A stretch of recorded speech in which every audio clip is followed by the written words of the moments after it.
Welcome back to Arena the Contest. Flanks06 here. Continuing this PvP tournament. We are here finally at the end of this thing after 21 matches. We have our final two competitors here, JohnyB and CrispyDude. I thought I'd real quick here show the bracket for everyone that has contributed. Thanks to everyone that joined us for this great tournament. It was a lot of fun. I had a lot of fun seeing all the combinations and crazy ideas you guys came up with. Hope you guys had a good time too. But anyway, we're down to JohnyB, CrispyDude.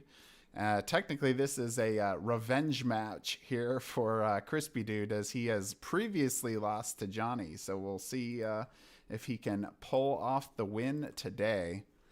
All right, so we should be back here in Tabletop Simulator. Before we get started, let me just double check.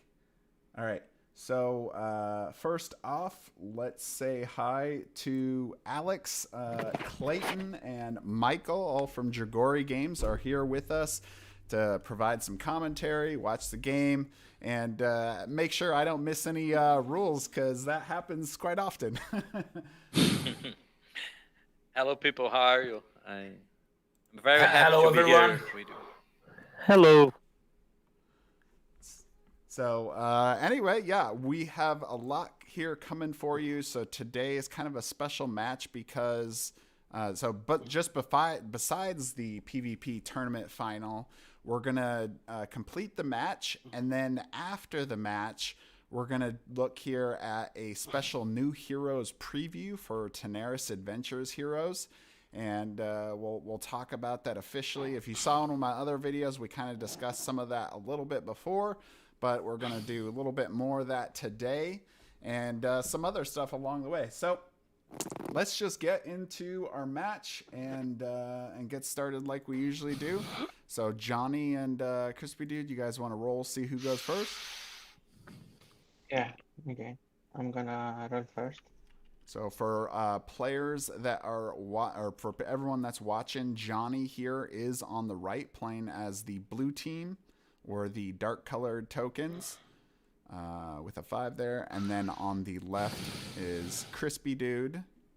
Ooh, just barely. Okay. All right, so Johnny, do you want to pick first or pick second?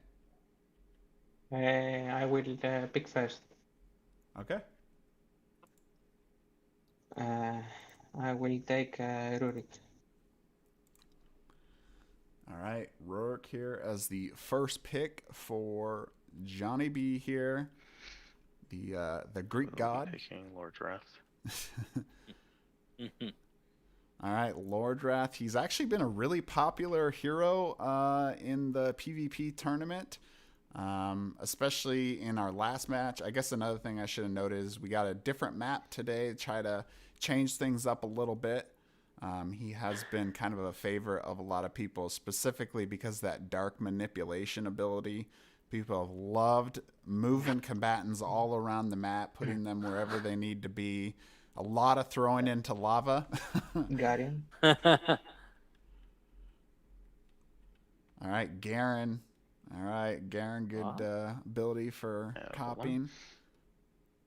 We got quick pick here by CrispyDude with Avalon the Wizard, who's been popular. Let's do a quick look to what the previous teams that these competitors have picked. So in previous games, Johnny has picked Zanuck Ellerine twice in his 2 previous matches, and then he has picked Necral twice as well. And then we've seen him use Ellerine, Oris and Ustar. Liz. Ustar actually twice as well, and then Liz and Garen before. So kind of a mix there, controlling characters, copying effects. CrispyDude, meanwhile, has kind of picked a little bit more of a consistent team. He's picked Avalon 4 out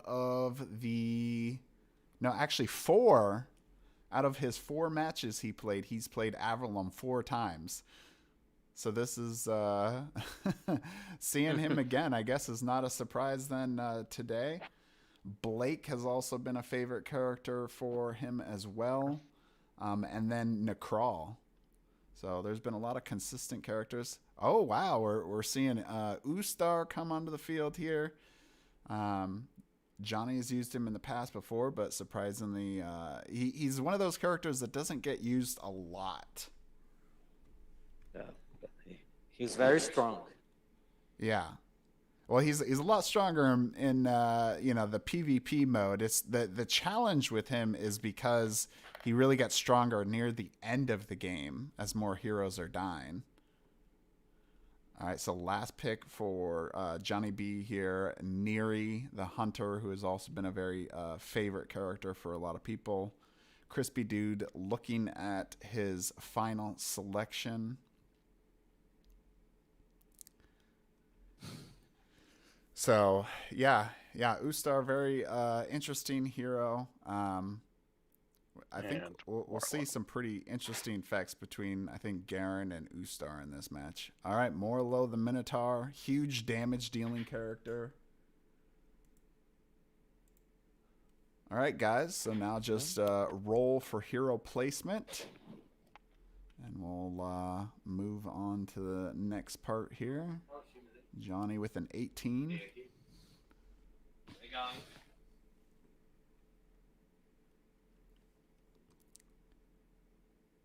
And an 8 for CrispyDude. All right, so Johnny, do you want to place first or second? And the other player will choose the side. What was that? The other player will choose the side. Correct, yeah. So, yeah, you're picking of if you're going first or second, and then he will pick which side he's on.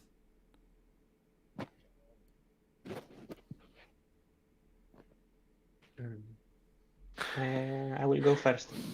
Okay. All right. And CrispyDude, which side do you want to play on?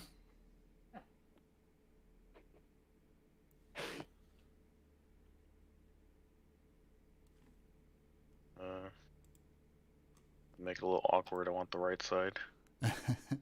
You wouldn't be the first person to do that. People, XR was known for trying to pick the opposite on purpose just to mess with me, not even particularly because he wanted the side.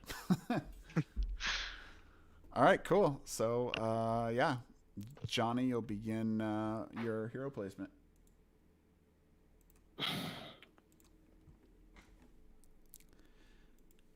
So thanks for coming, guys, from Jagori. It's great to see you come out to the events here, and should hopefully be a good match.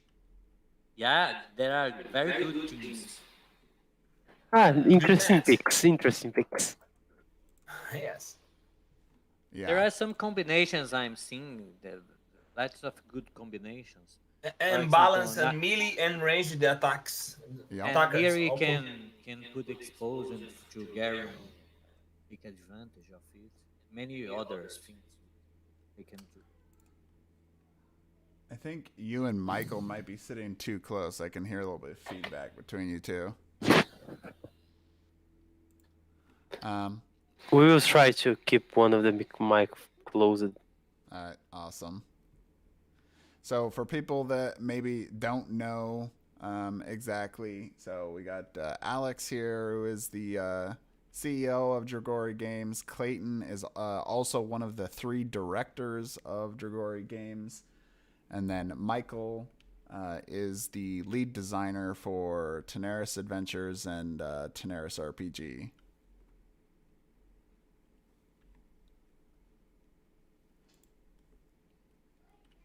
See, I haven't been paying attention to chat at all, so.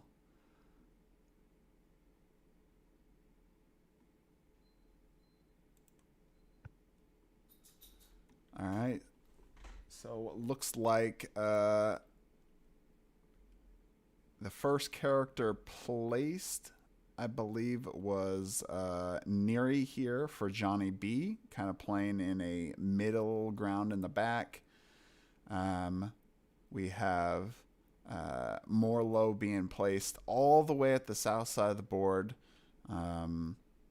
Right along the edge there, getting pretty close to the front line. And he is looking like he could try to like sneak around there, and Rurik is specifically trying to block him with a kind of counter placement there. Looking like Lordroth is going down next for CrispyDude.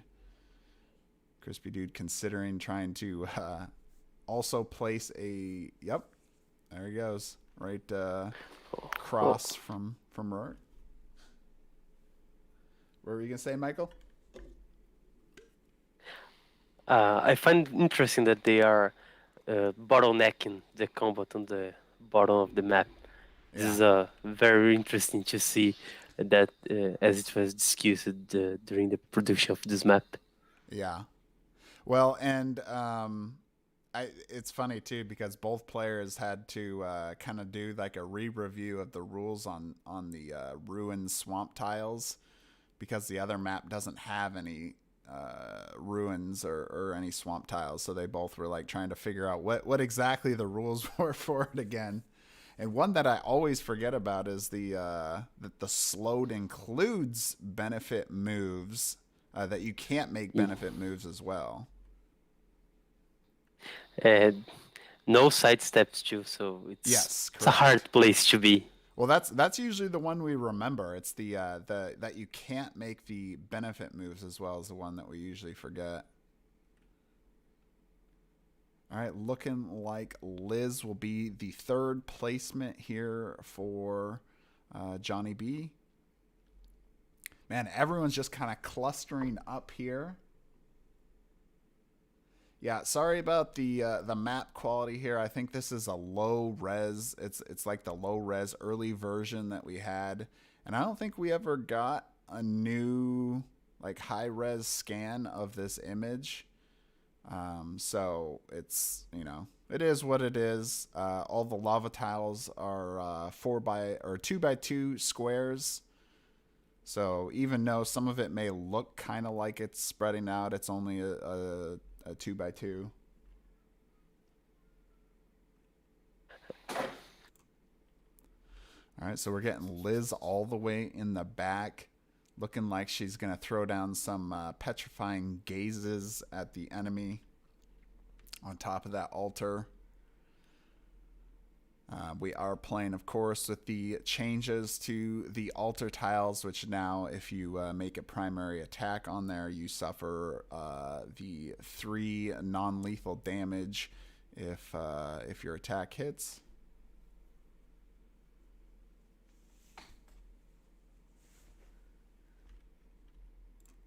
So it's been a while since you guys worked on these maps, right? Star point being placed in the back there. Oh,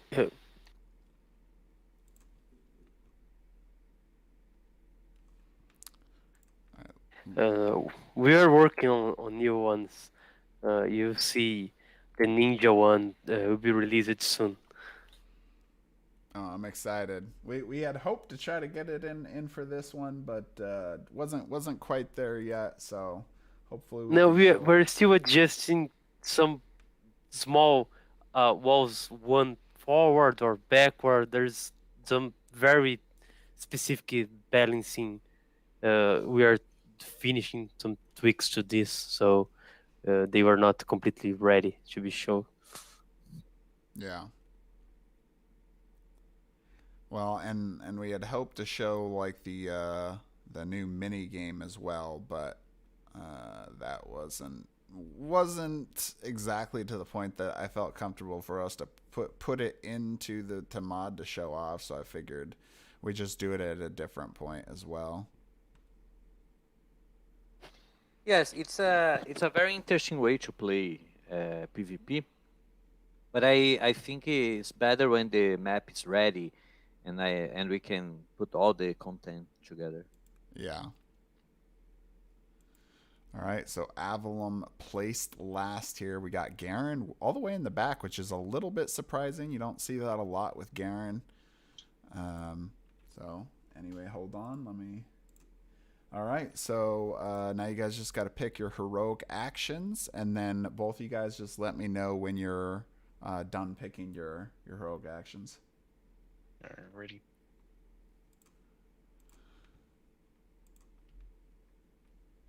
So kicking it off will be Nero here for JohnyB, followed up by Morlo the Minotaur. One of my favorite characters. Just love that he's just rampaging across the battlefield, just absolutely devastating everything in his path. Yes, and especially he has Avalon and Lord Wrath, so he can have mine put too. the enemies on the Oh yeah, the line. Yep. He's got some great movement potential with Lord Wrath and Avalon. Yep, definitely. Those are arcane blasts to make it all shine. Oh yeah. Let's see. So we have one interrupt on Okay, I'm ready. CrispyDude's side, and then no interrupts on the other side. All right, so you guys are both ready? Yes. Okay. So for today's match, we're just gonna play to the end. There's not gonna be a time clock this time. Good. So full on death match to the end. So whenever you're ready, Johnny, get started. Okay. So normally we have an hour and a half clock, just to try to keep the matches pretty Twin contained. shot to Morlock. But it's better if we can get through the whole match, like especially for the finals. I think it's worth it. Yeah.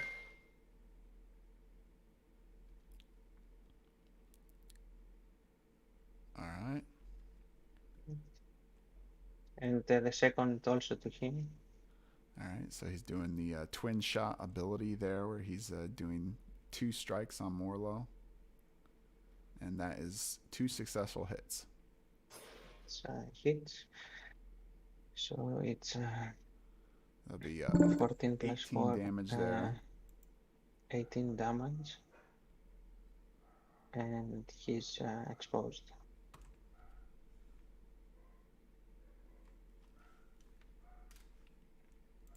And exposed there. It's always a great condition to have on the enemy.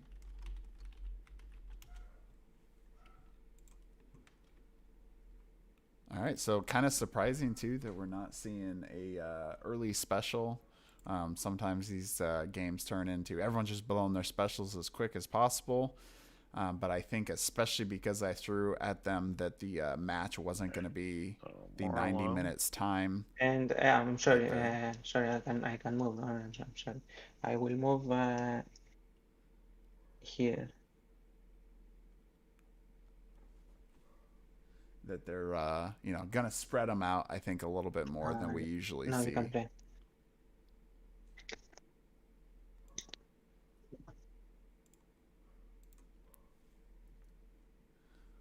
All right, so that is it for the first turn here for Neri, getting successful 2 shots there.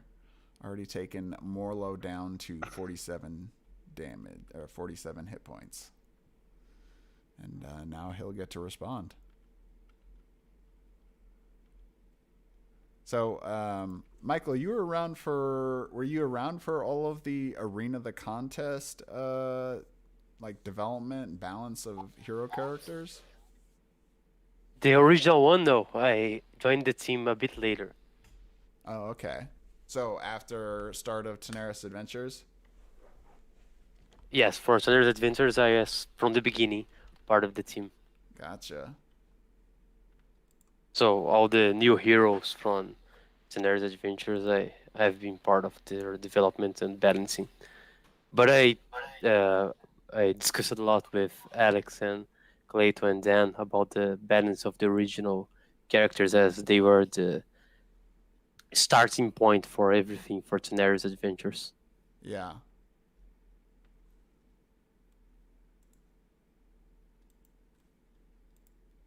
Alright, Morlo is going to use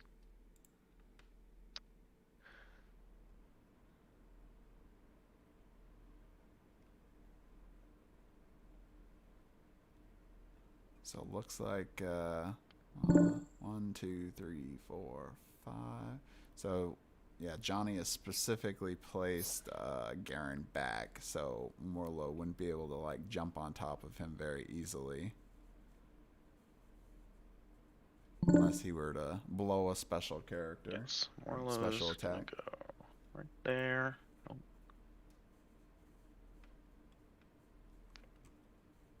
And use Labyrinth Fury. Alright, so he is Okay, going with a special. special attack here. First one of the game. Flip the token also.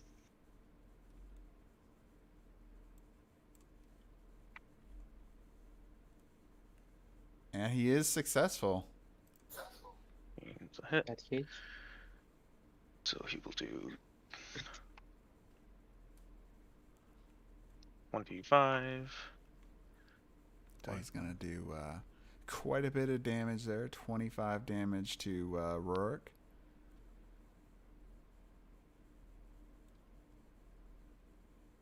Five pieces.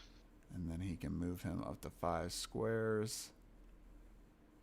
Which will be great if he wants to be able to get around him and put him into a more difficult position. Does the swamp affect this movement?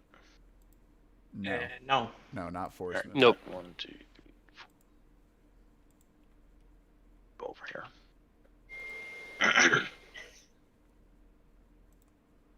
Alright, so Rurik is out of Okay, the way there. And my that is turn. his.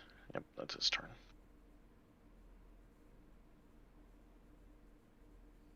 Awesome. So Rurik is up Okay. next here. I will move.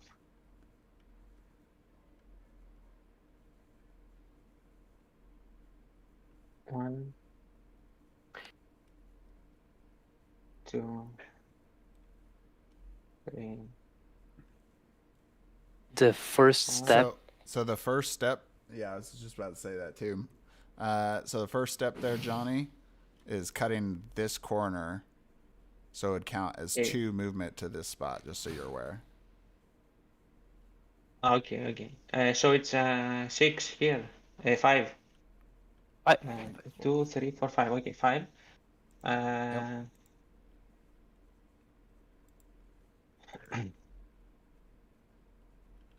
And I will use Iron Wall. Alright, so he's going to use that benefit Sure, move okay. to move I can squares move 2 before declaring the squares. target. Okay.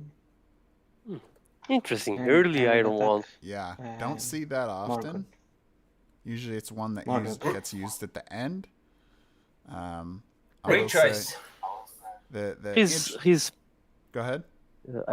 I'm gonna say that his position is interesting because he's locking down most of the enemy team on that Hits. choking point, and his This back ends. his back line is way back, so that Yep. might So not be a 20 bad choice damage, right now. Very and interesting I'm move. going to Yep. damage on Yeah, effect. I can see a combo. I think he will use the next for the Medusa, the attack that she paralyzes the enemy. The So now it's Purifier. Iron Wall. 47 Yes, to it's a 27. combo I think he will use now. Yeah, so Yep, look, good Medusa strategy. yeah, as a good plan there, and he's really trying to focus down Morlo as much as possible as he is. Probably the biggest threat. Avalon's a real close second there, but once you get him kind of pinned in a corner, then he can be less of a threat.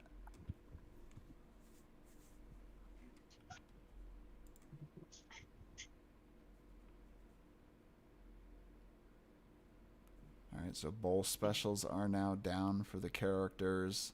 Or Drath is going to be moving, so you can reaction attack.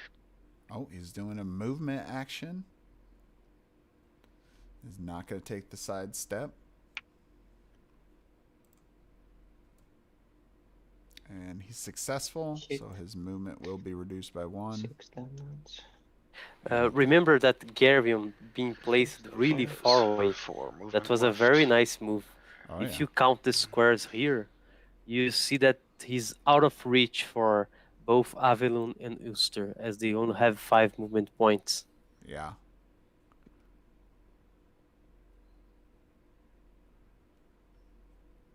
So I think he's trying to get up so he can use Dark Manipulation and Despair. Well, I guess he could use Mind Trap too if he wanted. And we're going to use Dark Manipulation. Yeah.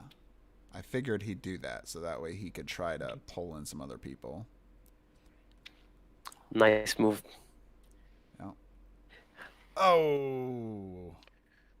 And the first miss here of the 5 night. damage.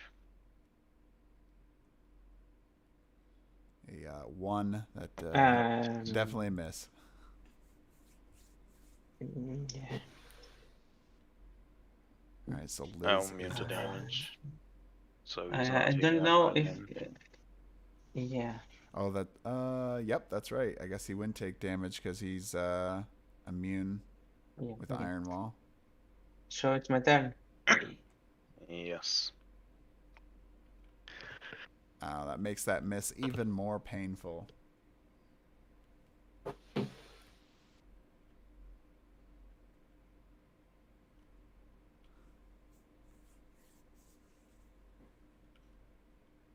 So when you guys were first I will creating use, this game, focus. Clayton, And going with the focus. use Petrifying Gauge against Morlock. Oh man, he's just making Yes. sure. So he also is gonna have to use the altar there. So he's blessed. That's a hit. 6. And Exactly as expected. Yeah.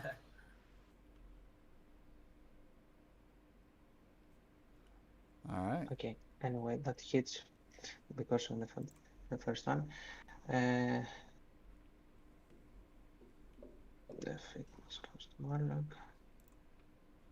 Yeah, Johnny has Uh, proven to be a 12 damage. really to good Morlock. player that really analyzes like every effect and makes sure that like nothing gets And 4 missed. damage from Despair.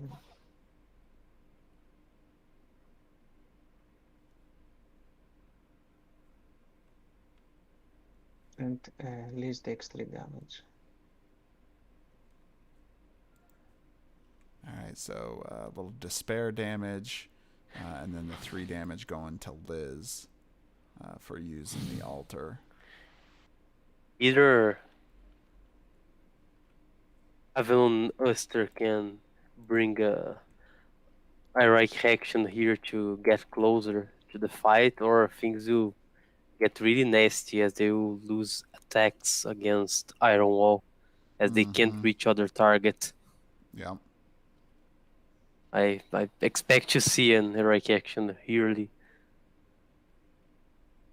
Well, it won't be this turn as oh wait. His special token should be up, I believe, right? Yeah. Yeah, So- it's ready now. Your special token should be up here, by the way.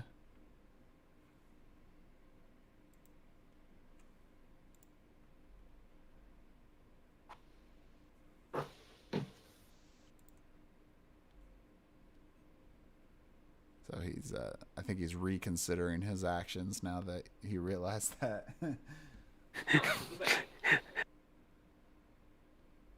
Yeah.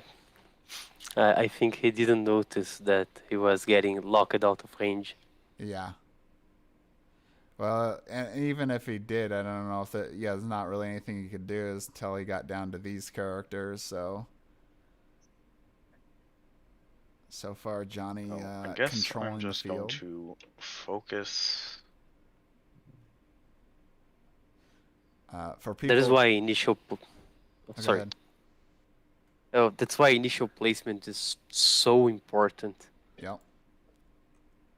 I was going to mention real quick for people that maybe aren't aware, focus for Tanares Adventures is slightly changing. Previously, you couldn't have enemies or allies within 3 squares, and now that's being changed to just enemies. So that's why the players are able to use focus now, where before they couldn't. And if he's using focus, he's definitely considering a special attack.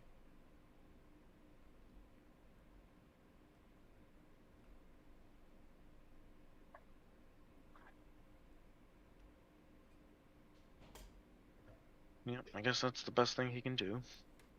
He's just focus and use Life Siphon onto Rurik. Oh, he's going with Life Siphon. All right. Do you guys want to talk about real quick why you changed focus rules?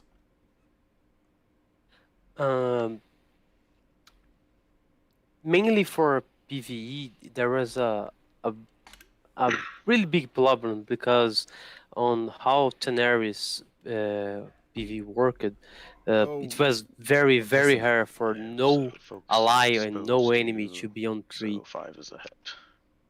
So 3, it was So very I guess important the, to size decision 6 heal and and the Wait a that second. he- passive 4 heal.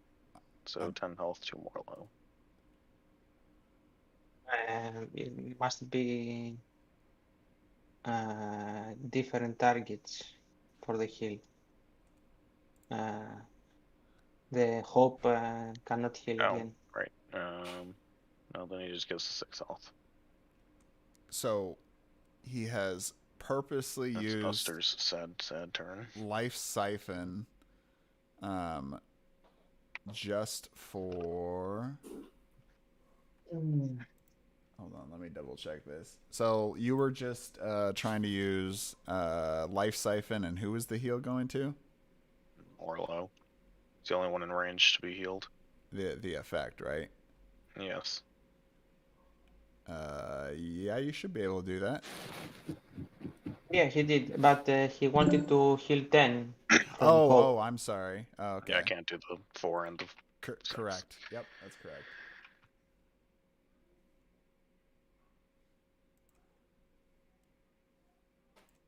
like I was saying, it was mostly because of how important it was for PvE to make it usable, as it would be a useless maneuver on how things works when on more cramped places with monsters and allies, as well as how the healer passive power was changed and some small details for specifically for PvE. Then when we tested it on PvP, people preferred the transparency, like the same rule being applied for both. So with a lot of tests, Good luck, we deemed that everybody. that it was not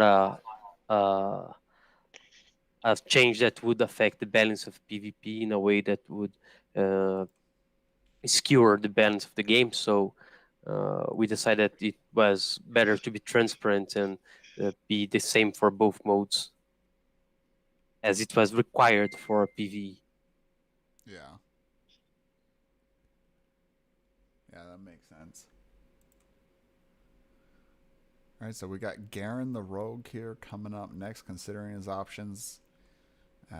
Looks like he might be considering a special attack, but Johnny, both players I can tell are really... So there's pros and cons to the clock. The clock kind of forces players to think a little bit quicker, which can be good and bad, because it can kind of prevent some of like the analysis paralysis, where people spend too much time trying to figure out every possible combination and where to move. But at the same time, sometimes it may go a little too quick that you're more focused on just trying to get your turns done than looking for the best option.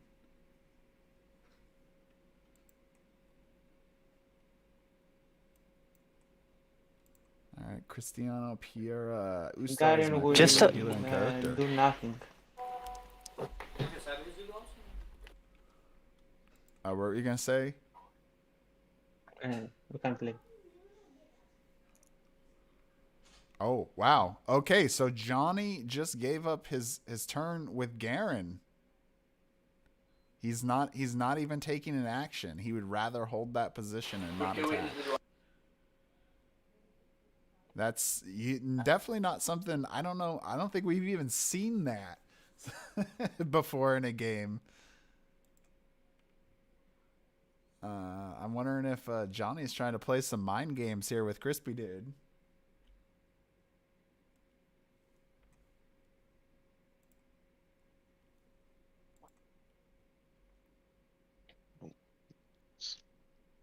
So Avalon is up next here, the wizard.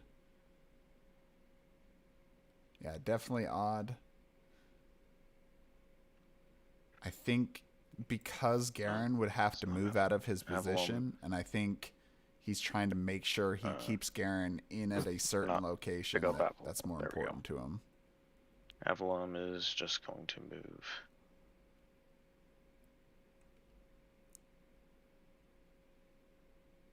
Here.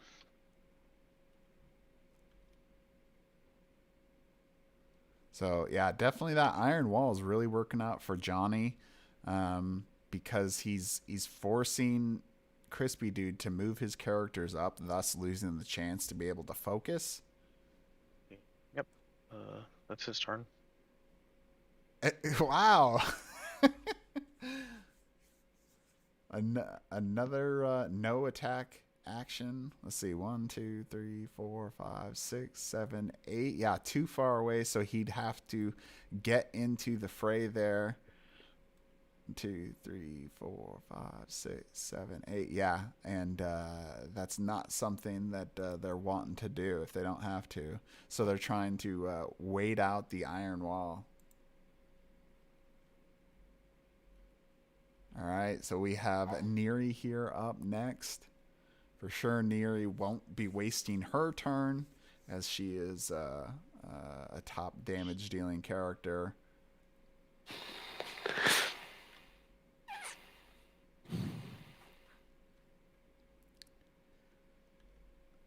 So how do you guys go about trying to balance the new Tanares Adventures heroes to the classic heroes? It was a pretty fun endeavor, I must say, creating so many new heroes and balancing them. We first tried to make things that were unique and interesting. Then we balanced them against the core characters and made hundreds and hundreds of tests to rapid fire. fine-tune them to the original characters. They are supposed to be all good picks. We try to match them with the characters that we believe are very good and very well picked, so they all become viable choices during future tournaments and for everyone to use on their PvP. Hold on for a second. So you're doing rapid fire, correct? Yeah. And yes. Were you interrupting? No, I'm not. Okay. And who's your first target, Johnny? First target will be Avalon. Okay. Sorry about that, Michael. No. All right. Yes, there is something interesting because. Oh, critical. Oh, critical. So that will be. Ouchies. 18. That's gonna be 22. a huge hit. Avalon. What is that? 22 damage. 23. 23. I should have. I can't do what I was going to do. 20.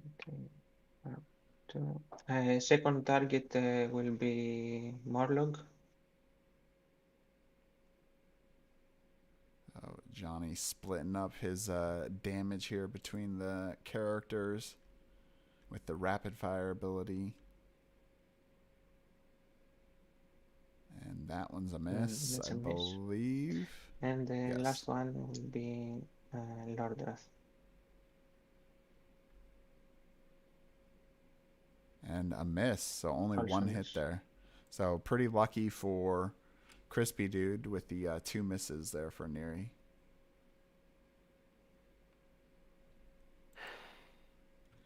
Hey, VV. Or the how you mage doing? potential. Okay. Yeah, what were you saying? Oh, her damage potential is great with her special, but there is also Yes, this even though he risk doesn't of take damage, he's a valid target. Therefore, Morlo ends his turn.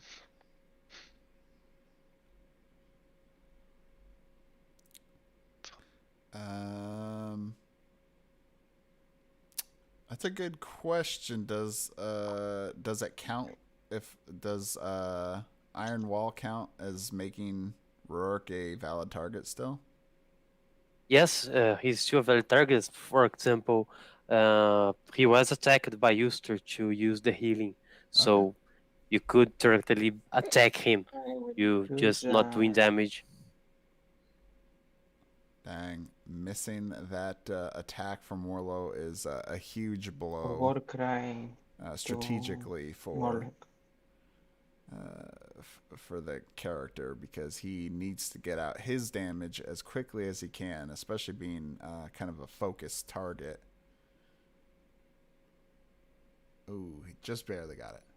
It's a hit. So 8 damage.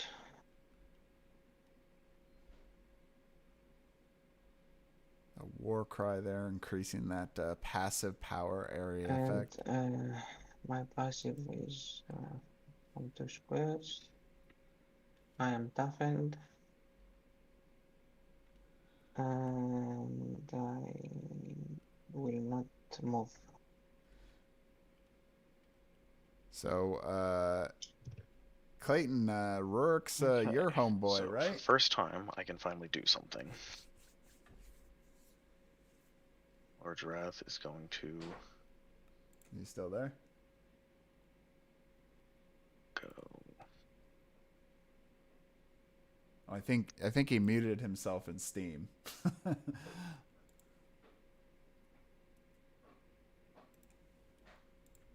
Use Dark Manipulation. 2. Is Nero's only Hallelujah. range. All right, so we got Lord Wrath Okay, here coming so up next. you take 4 damage and -2.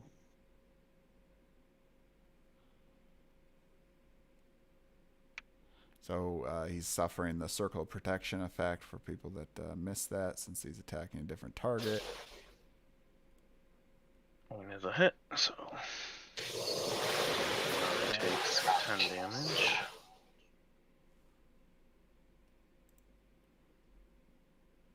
All right, going with the dark manipulation ability again.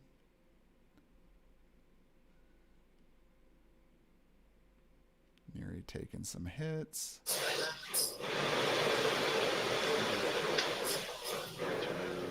That's Clayton. Clayton, your sound's messed up. Yes. Sounds like an ocean's behind you. At the beach? No.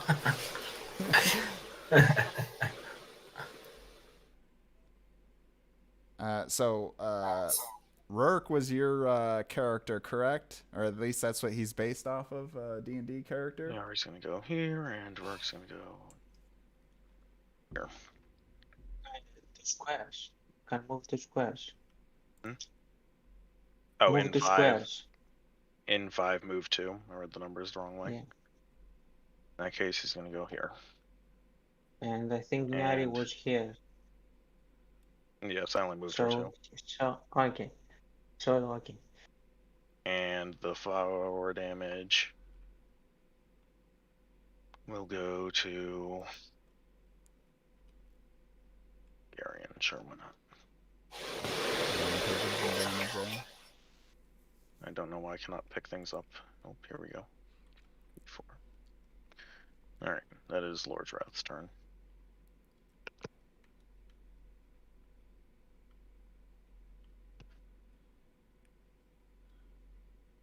Alright, so Liz is coming up again. She's really helped control Morlo here, which is really working out really well. The combination of Rourke and Liz has been pretty devastating to CrispyDude's team.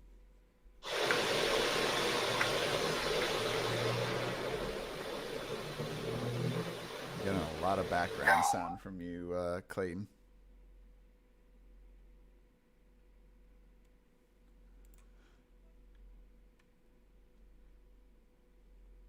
So, what was your favorite of the classic characters, Michael?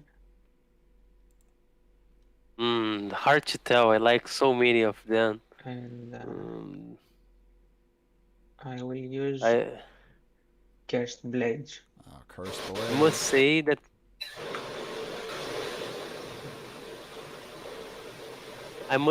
thematically, So I you like cannot even Ascaron. interact. I think you are in 9 squares away. Oh yeah, people really so like that him. continue, right? It's one of those characters people just look at and they're like, "Oh man, I want to be the Archangel guy." Yep. I roll. While for Yeah. play, Qatar is the best move. Okay, I roll.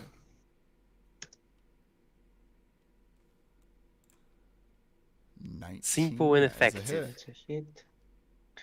So 18 damage.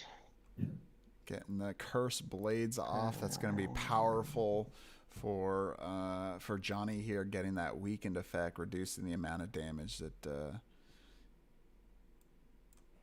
So each of the enemy characters here will do, especially since it does transfer. 13. I think you and I had a discussion about Cursed Blades before, right? And specifically in relation to Zund and his Nightmare ability. Cursed Blades. Yes, yes. Where I was like, oh, Cursed Blades is what Nightmare should have been. True. but Zone Kit is pretty powerful. So on the other can't use hand, what? his Mirage You is are weakened. Oh, I thought you said really, really great. Yeah.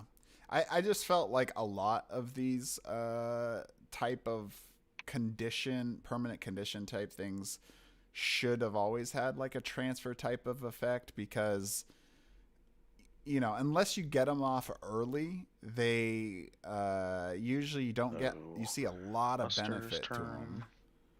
them. But being You able must to get in transfer it, early. huh? You must get in early and forget the target, because if you kill it, you lose it. So Yeah. Well, we actually So seen it's difficult some to use. great interactions here of people using heroic actions, like if they couldn't get like, either Cursed Blades to somebody close enough or like Nightmare or something like that, that they would use a heroic action to transfer that to somebody else. So some cool Yes. combos. Yes, you can use this. But one interesting strategy is to Huster to will be apply doing early and Life then Siphon. benefit from this. Yeah. And of course, you Targeting don't the Ari. not on your primary target.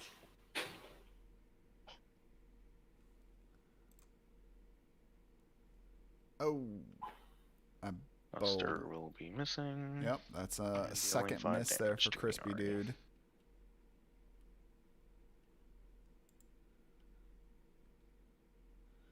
So, the Dragora guys may not know, because I doubt you guys have seen all of our previous PvP matches for this season. One of the ones that Crispy Dude played in against our last PvP champion for the first season, Taishin.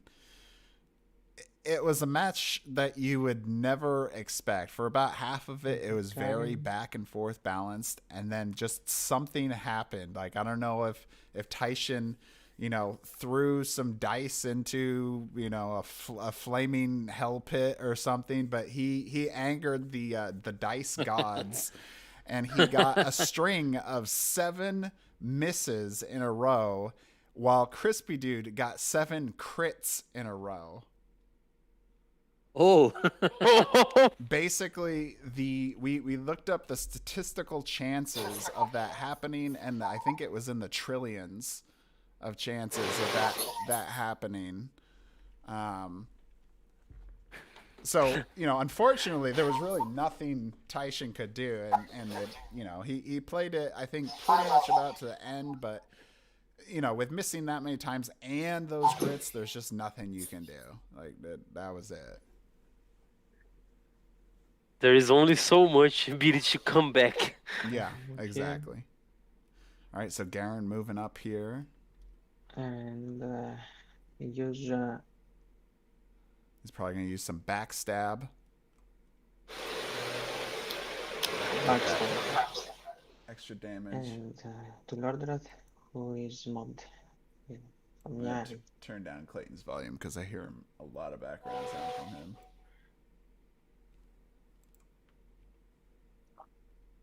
And that looks like it's gonna be hit. Hit. So 20 damage. 20 damage there to Lordrath. That's a huge hit. That's basically Garen's huge smash attack. If he can get that, it's a massive, massive primary attack hit.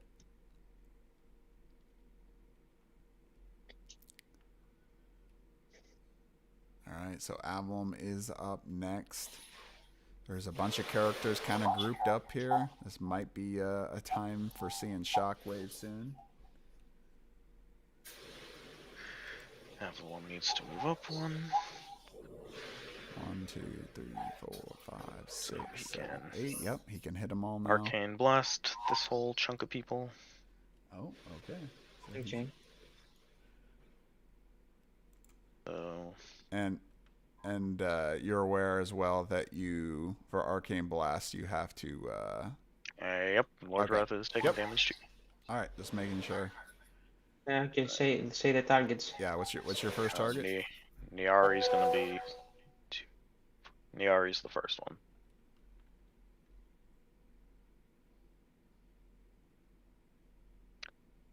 And Niari's a miss. barely a miss. We'll just go in Second. order, and so Lordrath will, or does the passive? I guess I can't go with Lordrath next because then the passive hits him. All right, I guess Liz will be next. The hit. So Liz will take the 14, All right, so it's gonna get some 15, damage in 13, there. 13. Liz will take the 13.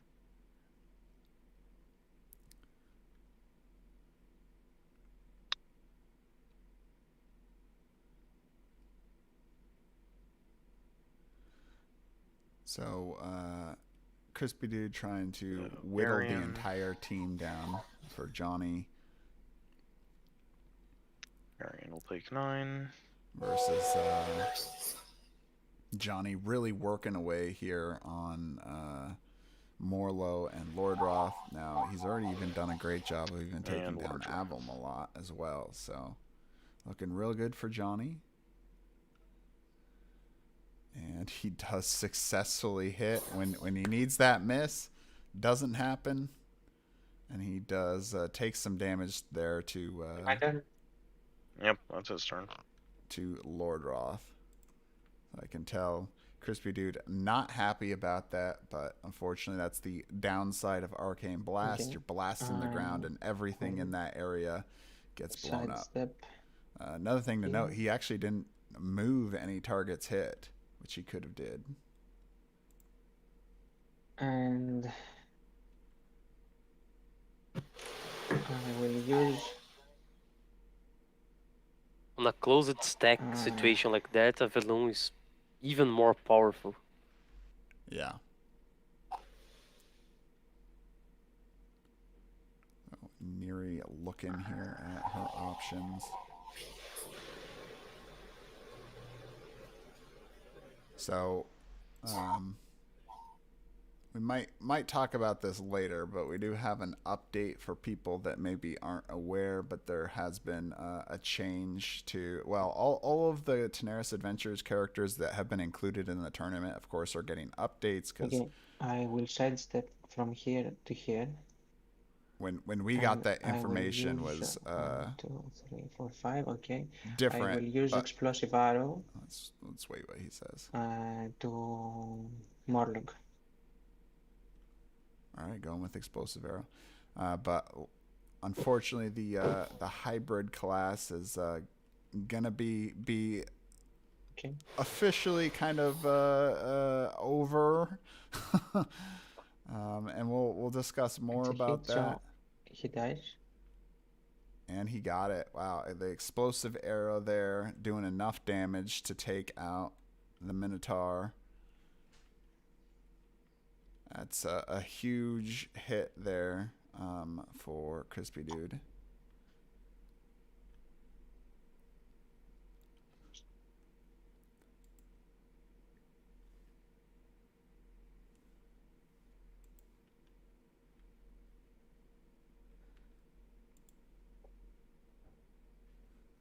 So one thing I'm actually surprised I haven't seen in the chat yet, because I very much expected people to be asking this, but the pledge manager hopefully should be opening Monday or Tuesday. Weren't able to get it in here for last week, but hopefully we'll get an early start here this next week for everyone and be able to finish out their orders. Yes, they are just making everything right on the pledge manager, because there are too many items you can get there from all campaigns. So you need to make sure everything was working perfectly. So this is the reason we delayed so much. But next week, early next week, we'll be ready for sure. Yep, definitely. And I'll be trying to get the early access to put together a video to hopefully come out pretty close to when the pledge manager comes out, to help you guys get through that and answer hopefully some questions that could come up. Yes. All right, so Yes, looking, of course. Lord Roth is declaring a special attack here. What's the attack?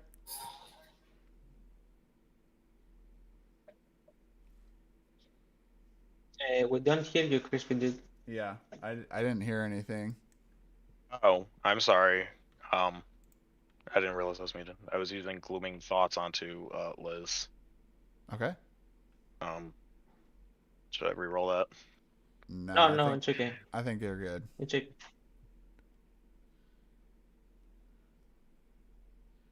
So 25.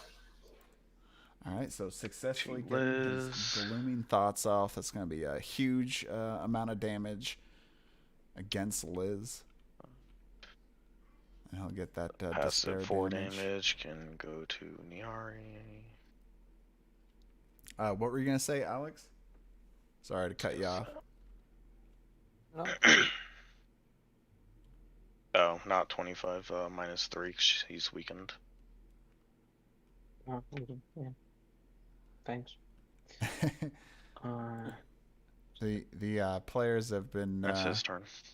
doing pretty good at calling each other's, missing on different conditions and effects, which is good, because I'd rather see, I think they'd rather see a game that comes out fair than someone just going, oh, well, I forgot that one. The other person didn't say anything.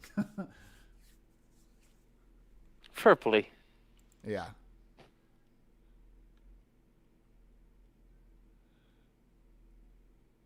There's, of course, always been certain things that, we never mention, of course, for example, is passives.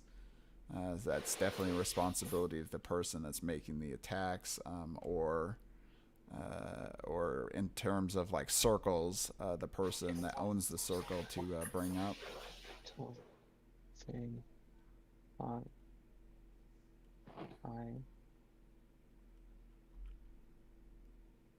6. All right, looks like Rourke is moving around, getting on top of Avalon, and looking like he's probably going to go with Warcry. We'll see if that's what he goes with.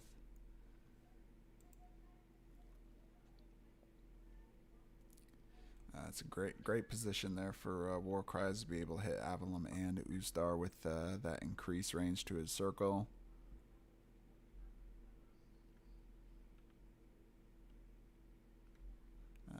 Liz will not be able to make use, attacks at within 2.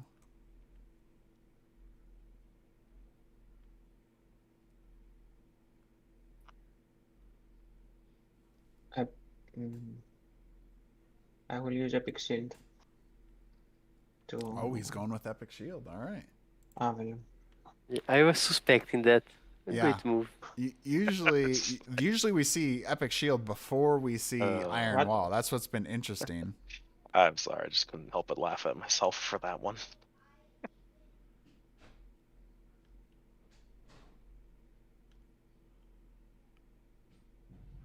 Oh my God! Whoa. Another critical Oh, hit critical. for Johnny. Amazing luck. Yeah. Yes, he's gotten some great luck. Amazing. Again. Again. 8. All right, so he's gonna do 25 damage to Avalon the Wizard there, and he's gonna be protected. This basically makes Rurik an unstoppable wall that walks. We've Man seen. of the match, Rudik.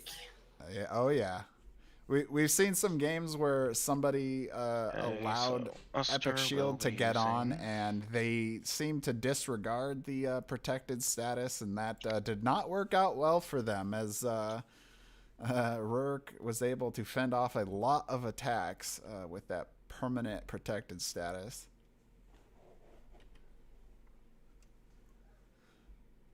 All right, so we got Ustar up next. He actually is going to grow in strength a little bit here now that, unfortunately, his own compatriot is dead. This is really a good time for Ustar to shine, as CrispyDude's going to need all the help he can get to start pulling this around for him.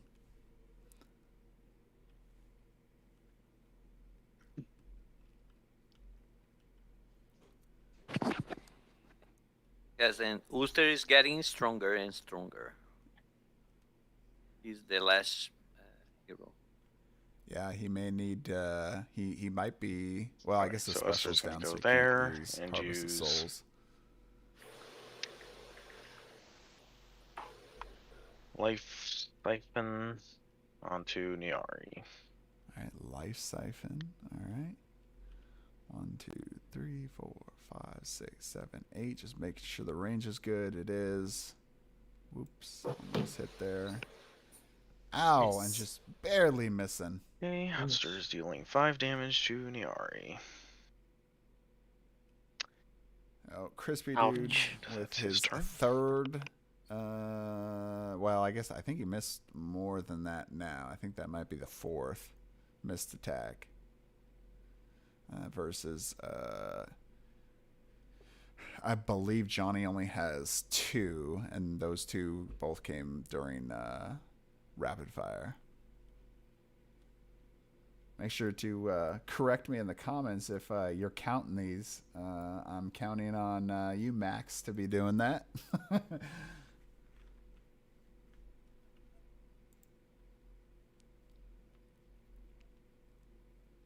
All right, so Liz is coming up here.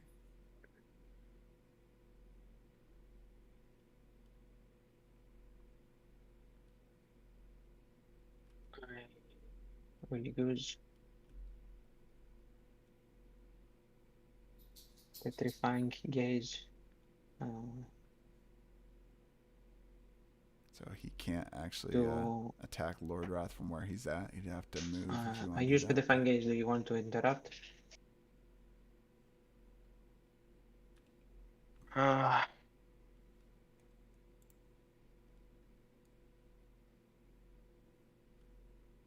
Weighing his options here if he wants to do an interrupt. Well, I guess he's dead if he doesn't, so I guess I might as well.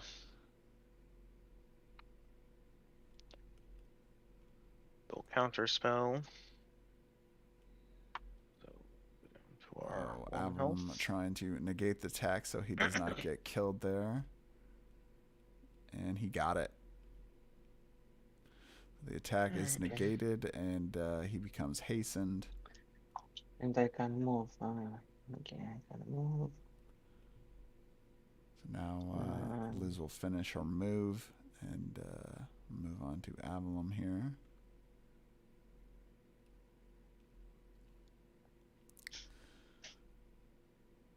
Unfortunately, that's not what CrispyDude was wanting to do. I could tell he probably wanted to get his shockwave off on this turn.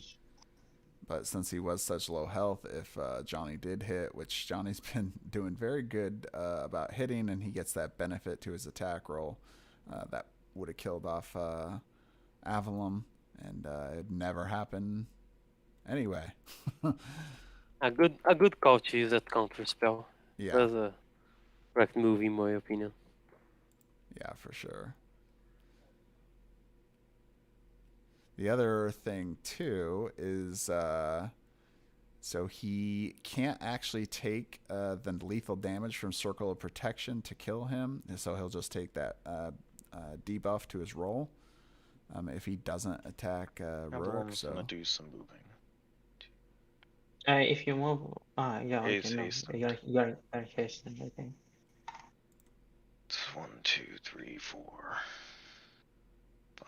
1, 2, 3, 4, 5, 6, 7, 8, just barely in there. And he can just use his second action to move again, yes? Yes, yes. Correct. 1, Yep. 2, 3, 4, 5. Right. Right back here. 1, 2, Avalon Nope, taking go. the train out of town, running for the fences. 2, 3, 4, 5. As he wants to exist for another round to get that that shockwave back. Okay.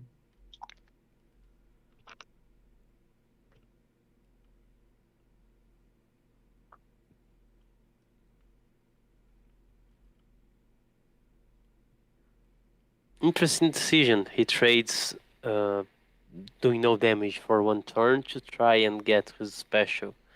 Risky, but may pay off. Okay. Yep.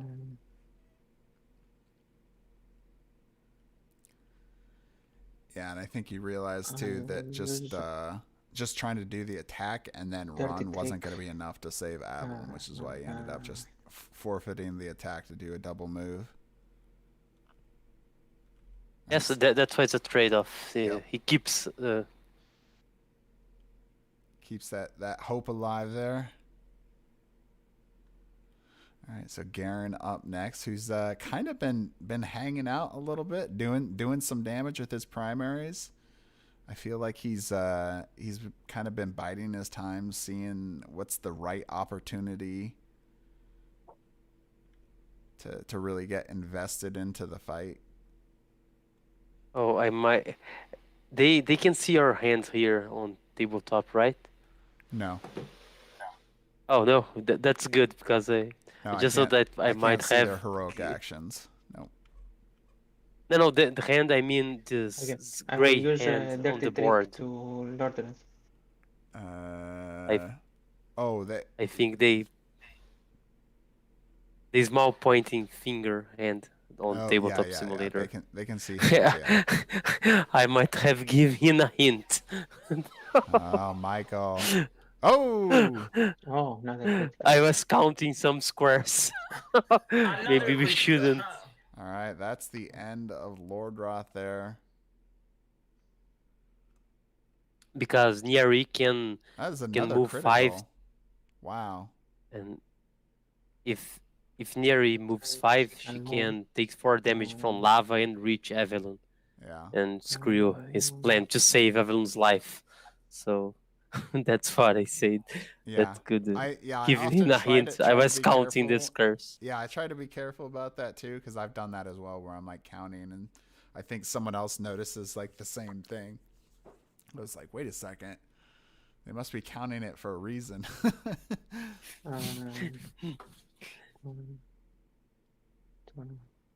So Garen taking his move actions before he's done. So 2 characters down for CrispyDude, not looking good at all. Avalon almost finished off as well, and just Ustar left, which normally is not a good thing, but if you have one character that's left on your team alive, it's not super bad if it's Ustar.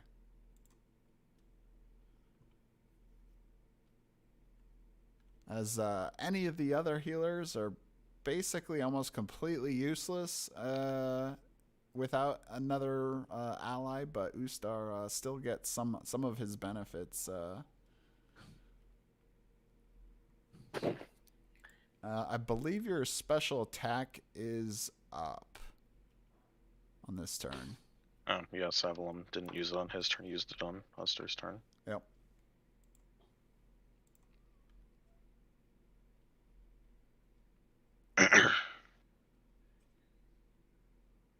So, wondering what CrispyDude has for his heroic actions, as he may need something to pull himself back here.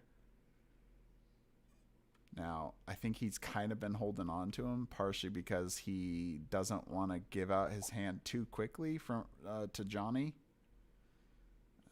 As sometimes, so in fact, the last time Johnny and CrispyDude played, it literally came down to... Lord Rat's dead. It's not on whoever it was on anymore. No, it is. It is. Oh, It it is? doesn't go away. Oh, Yeah. okay. Yeah, the Gloomy Thought still stays on.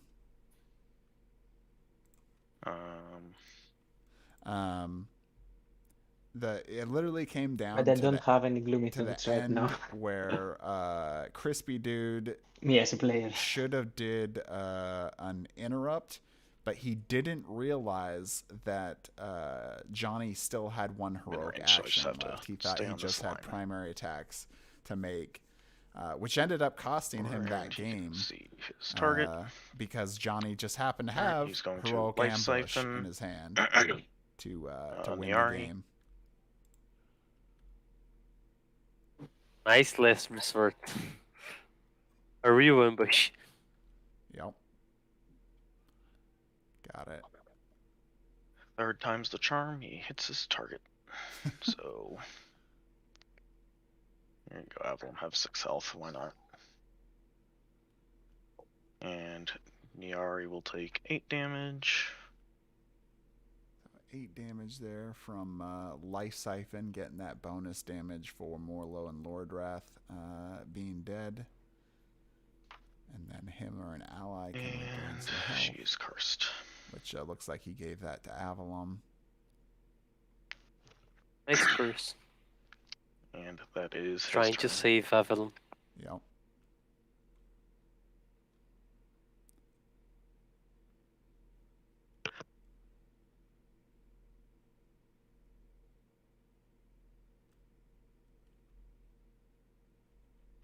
Yeah, as this is going to be the opportunity here for Johnny to potentially take out Avalon. But 1, 2, 3, 4, 5. 1, 2, 3, 4, 5, 6, 7, 8. Yeah, he'd have to go through that lava, which kind of expected that he'd try to go for the kill, but He's cursed now, so he will yeah. need to use both hit of the Come on. twin shot to Yeah. ensure. 2, 3, 4. In fact, players have used Twin Shot a lot just to try to negate their luck of just missing. Oh, he didn't go for the kill. Nope, he's going for, I think, for Ustar. I will use Oh, perfect no. hunt. Perfect Hunt. Oh, No. He's going to use the benefit move to get close enough Here. to attack Avalon. And I target Oster. oh, He's Straight. definitely Exactly. over. One more. I have to be in a straight line. Wait, so Oh, I can. I have to. no, he's not. He's going for Ustar instead. He's still considering. he's going The to swamp Worcester. tiles are helping me for once.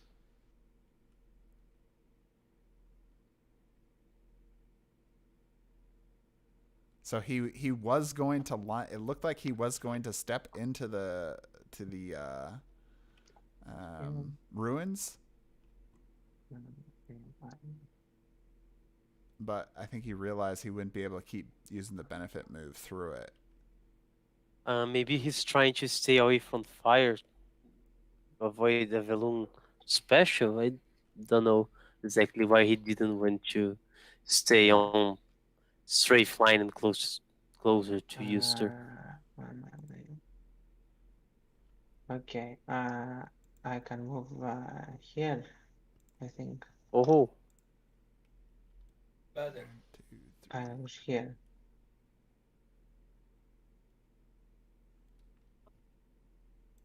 Is it okay? I don't remember where you started from. I Uh, see the straight line. so to clarify, you're attacking Ustar, right? Yeah. Okay. It has to be in a straight line. Yeah, exactly. But you started. I thought you started over here, right? So you're using the benefit move. Yeah, first I use my 1, 2, regular 3, movement 4, and then my 5. benefit. 1, 2, 3, 4. Okay, I'm just counting the squares, make sure we had Yeah. the correct amounts. Okay. All right, go ahead. All right, so he's going with Ustar there. He's using the benefit move, Perfect Hunt. Gonna make Ustar slowed. Looks like he's just trying to get out as much damage as he can. Oh, and he misses. It's a miss. So 15 damage. So Neri's specials have not been working out very well for her. But you know, considering how far ahead he has been on this one, he can suffer a couple misses and still be okay. Okay, so that makes it Avalum's turn. All right, this is Avalum's time to Avalum hopefully will shine. be using heroic inspiration to pass his passive along. Oh, okay. So he's using the hastened effect. And we'll be dealing the damage to Shiryu. Where'd you put the card? Oh, you put it over here. Okay. Oh, sorry. So you're using the transfer effect for moving hastened, and then you're doing damage to somebody? To Garion, Yeah. since he had the... Actually, yeah, that's not smart, not Garion. Let's do this dude. You're right. For Rurik. All right. Yeah, And then Avalon will be... I often tell people, yeah, if you have any ability that can allow you to just do some extra damage, sometimes it's the best to just do that against a tank that you don't have to roll against, because the chances of you are so much less hitting a tank character, especially right now with Epic He's Shield just on. gonna go off to the corner. That's a much better move to try to get him lower. Rurik. Goodness. Rurik moves. All right. 1, Wow. Okay, Avalon 2, all the way in the corner. 4. Usually never a great idea to get into a 6, corner and read the contest. Okay. he's And mostly there will to use use the passive other heroic action, to I push believe, there. Yeah. or to go back and use his special. Shockwave, Interesting strategy.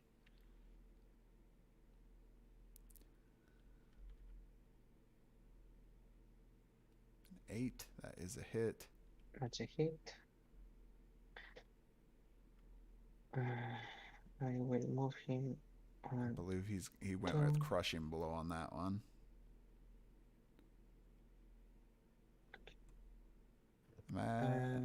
Oh, he 11 couldn't move him damage. and close he's enough to slowed. lava. Well, it's just gonna And- cancel each other out. Yes. But he did Yes. pin him against the So the Oh, wall. he's hastened, that's it. So Yeah. it's better to move him here. so Yeah, but he's he's, also slow. he's How how many okay. damage to booster? Oh, he's low. Two. Oh, totally cancel Yeah, each so they other. cancel. 4. Yeah, that's what they were just talking about. I think that was main thing Johnny was thinking, is he just wanted to cancel that's that my turn. hasten so that way he couldn't just get away from him.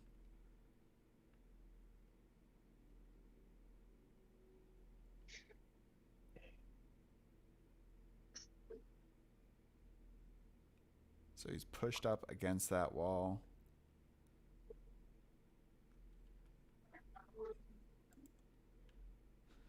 And Ustar's turn here, so he's gonna have to take a reaction attack. if he wants to do an attack on this turn.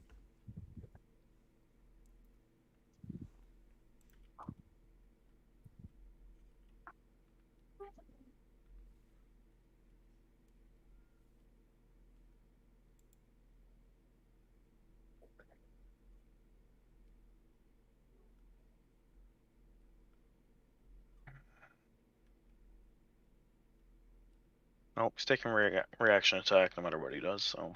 Yep. Yarol. So when did you guys first start on Arena the Contest? Either Clayton or Alex? Yeah, he might as well declare his attack first. So When? he'll declare his attack so Yeah. you can life siphon. He's declaring life About siphon. mm, So you can reaction attack. 2014. 14. 20. We start to create the game. Yeah, 14. All right, so successful damage. reaction attack. Ah, that's some time ago because you didn't release the Kickstarter, I believe, until. And now he Was will it use his life siphon 2017? targeting Rurik, or else he gets a Yes. penalty. He doesn't want that. The campaign was 20. Oh, 18. miss. Penalty is his existence right now. 18.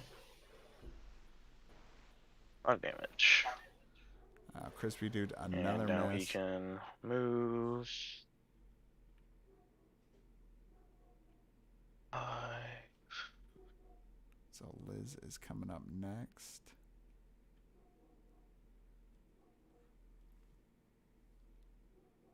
Ustar already taken. He's one. needing that blessed. Yeah, he does. He's hurting a lot. Needs to be. You have here. only 4 movements. Okay. 1, 2, Yeah, 3, correct. 4. His movement was. That's his reduced 4. by, 1, 2, 3, 4. So he's trying to stay. away And from that the is his turn.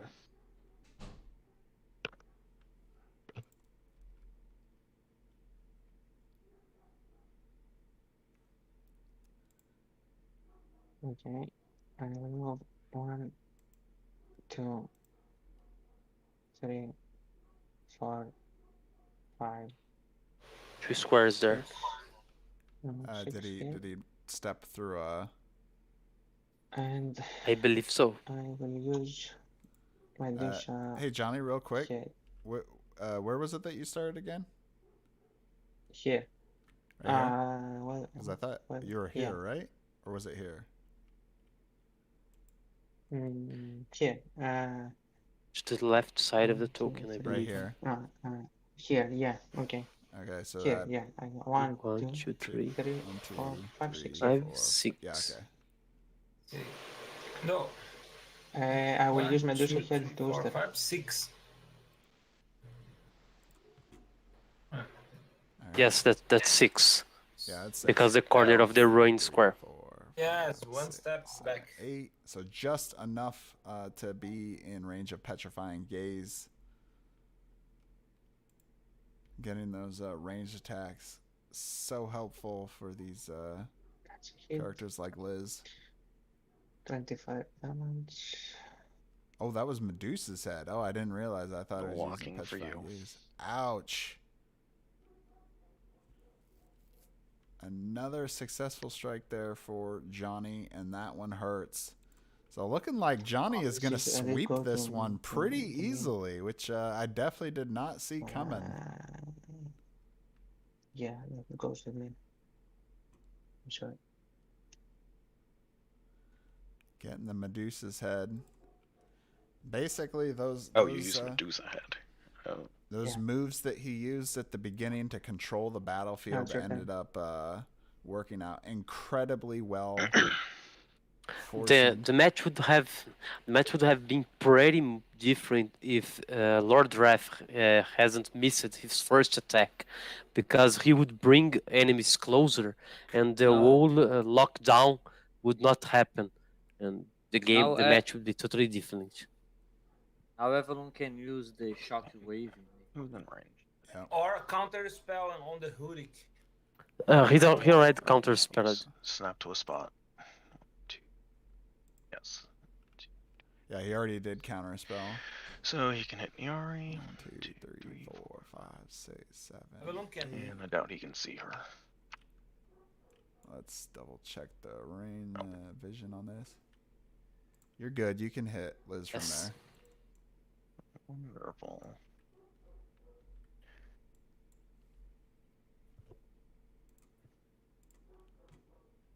So he'll be able to hit Liz and You're me going with his to attack. use Shockwave, His last chance here. targeting. What does it do?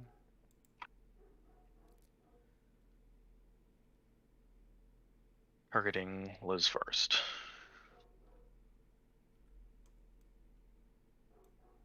All right, here we go. Targeting Liz. If he gets it, he'll get that 20 damage. Okay, so Liz takes the 20.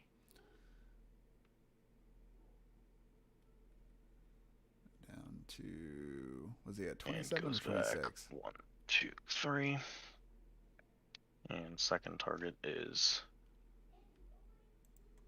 I trust CrispyDude moved the right amount as it did. It's always on the player to pick how much it is, the damage that they do. So going for the second strike here. the second target's going to actually be Rurik. Wow. Okay, that's very surprising. Whoa, critical hit! Right when he needs that. I think that crit means Oh. he's dead. Because he is going into the lava. Yep. And that's Oh, the wow. thing. Lava. And So 16 6 plus 5, Yep, 21. so 4, 21. Minus He did it. 3 from Wow, up what a and- great no, play protected. Oh, he is to protected. knock not out toughened. the Did I dwarf hit? warrior. Oh, yes. Alright. And a much needed critical hit there. So At does that least- make his crushing blow go away for now? It would go away at the start of when it's supposed to have been Rurik's turn. So Alright. after Garen, or after Garen, it would be Rurik's turn, and then it's removed.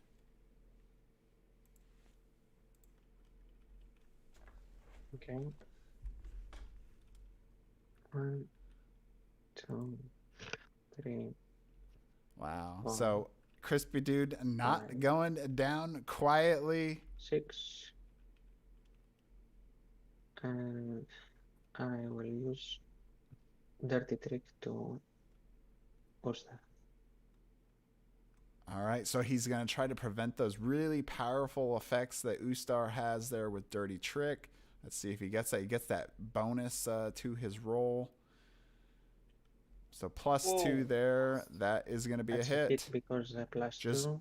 barely Goodbye, enough. Esther. Goodbye, Ustar.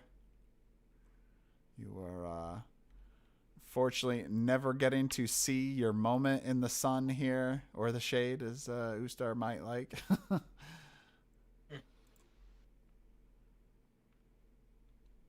And I guess that now we're question down didn't matter. He to died before it ever came Avalon up. with 7 hit points.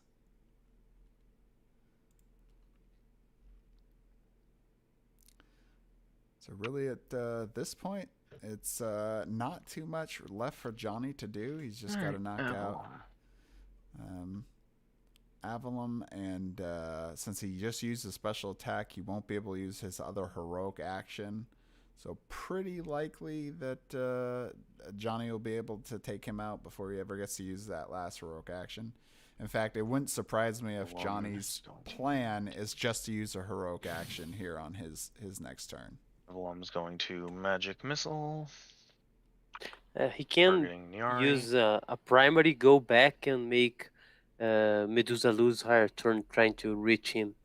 And then he has a turn to use his Alright, right that's a action. hit. That's 14 to Nyari. Using that magic missile there, getting 14 damage. Yeah, that's a good thought there. And Garion can take 3.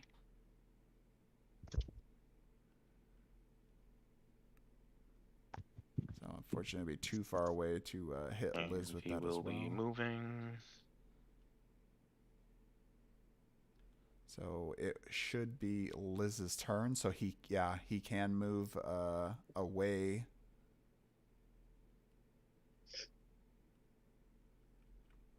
So 1, 2, 3, 4, 5, 6. So CrispyDude's got to stay just a little bit outside there so you can get another turn in.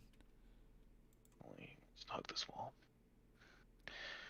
He's gonna go here. Oh, I'm sorry. It was Where was Neri's he? turn. I thought it was Liz's turn. He's here, right? It won't matter. It won't matter. Okay, I will use a heroic ambush. Oh, yeah, Okay. Pharaoh Canvas. Yep. That's what I thought it would be. Good Oh. game. All right. Thank you for the match. So I'll get Alex and everyone back in here so Good you guys game. can hear them. You guys. I'm sorry for your bad rolls, CrispyDude. I don't think the bad rolls were the problem. They didn't help, yeah. but Yeah, you did have. the problem was losing 4 turns in a row when this kind of cut me off. Yes, Johnny, you did a fantastic job of really controlling that battlefield at the beginning. And one thing that, while it's not just that, because that miss at the beginning, we were discussing Lord Ross' miss of dark manipulation actually was a vital piece in kind of the downfall of being able to break Johnny of his strategy. Because had you been able to get that dark manipulation off, you would have been able to pull Johnny's other characters people- forward up. Other And people thus, could have taken turns, but that miss meant and your ranged Uster characters couldn't wouldn't do be able to anything. blow 'em Havilam up. couldn't do anything. Yep. And then Morlo got hit by that thing, so he couldn't move, so he also couldn't do anything because of Lord Drat's 1 miss. So, Dragori, guys, you can take yourself off. I'm going to close out the Steam chat, but you guys can join up in Discord chat, and then we'll go from there, and you can just unmute yourself so we can hear you guys. Okay. But great job, Johnny. Congratulations. This was on very that nice game. game. Thank you. Some excellent plays by both of you. I did love seeing that final Oh, dying no. grasp blow of counter or shockwave to kind of come back. Gonna take somebody with me at least. Yeah, right? Only because of the crit that I take him with me, but the dice had to do something for me. Yeah, exactly. That Lord Draft miss changed the entire game. It would be completely different, and Yep. we don't know who would have win, but sometimes one roll is all that can change the destiny of a fight. It seems. Yes. Well, we were pretty shocked to see the early Iron Wall, but it ended up being a vital play as the positioning really locked out CrispyDude from doing a lot of what he had hoped to do. So fantastic play there. I don't know if Alex and I don't know if you Clayton. you are aware, but you are muted. Yeah, Phalanx. they're still. I muted. I know he's mute. You guys muted him at the beginning. You have to unmute him now. Oh No, yes, he's true, unmuted. true. Or I No, can't they unmute muted. him. They He muted himself. you because so they wouldn't hear 2 of you. Remember? Oh, okay. Yes, yeah, yes. That's what it is. Everyone's mute. The phalanx. Yeah, it's one of those challenges of getting the audio to work just right for these kind of matches. Okay. Okay. Oh. he was Congrats, muted. Johnny. Yes, very good match. And the combination Very good of the Medusa was very good. Thank you. I like Medusa. Yep. It's pretty. Yes, pretty for the awesome. new heroes, we try to create them always thinking, why would you pick up them? So there are many interesting powers on them.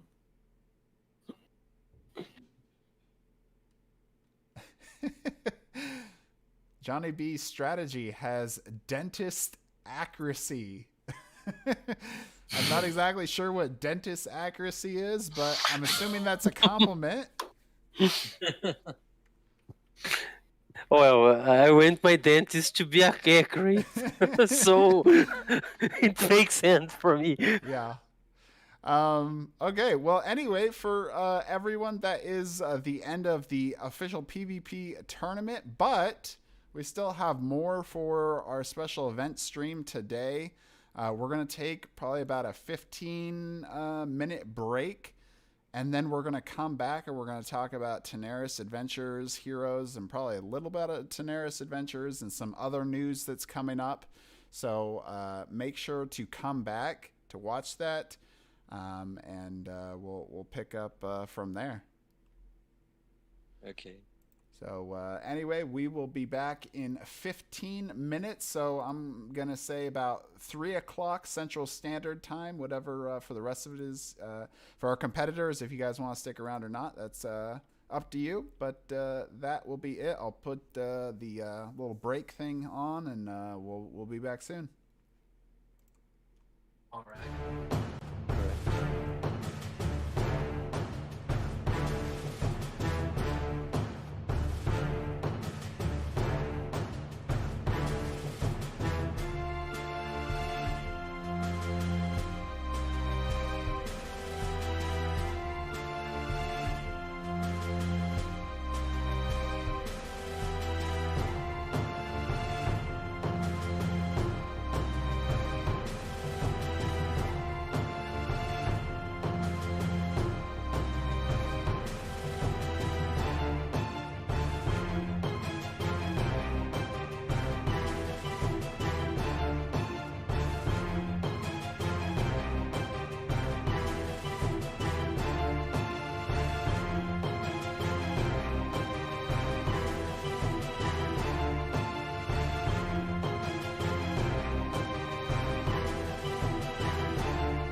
right, welcome back.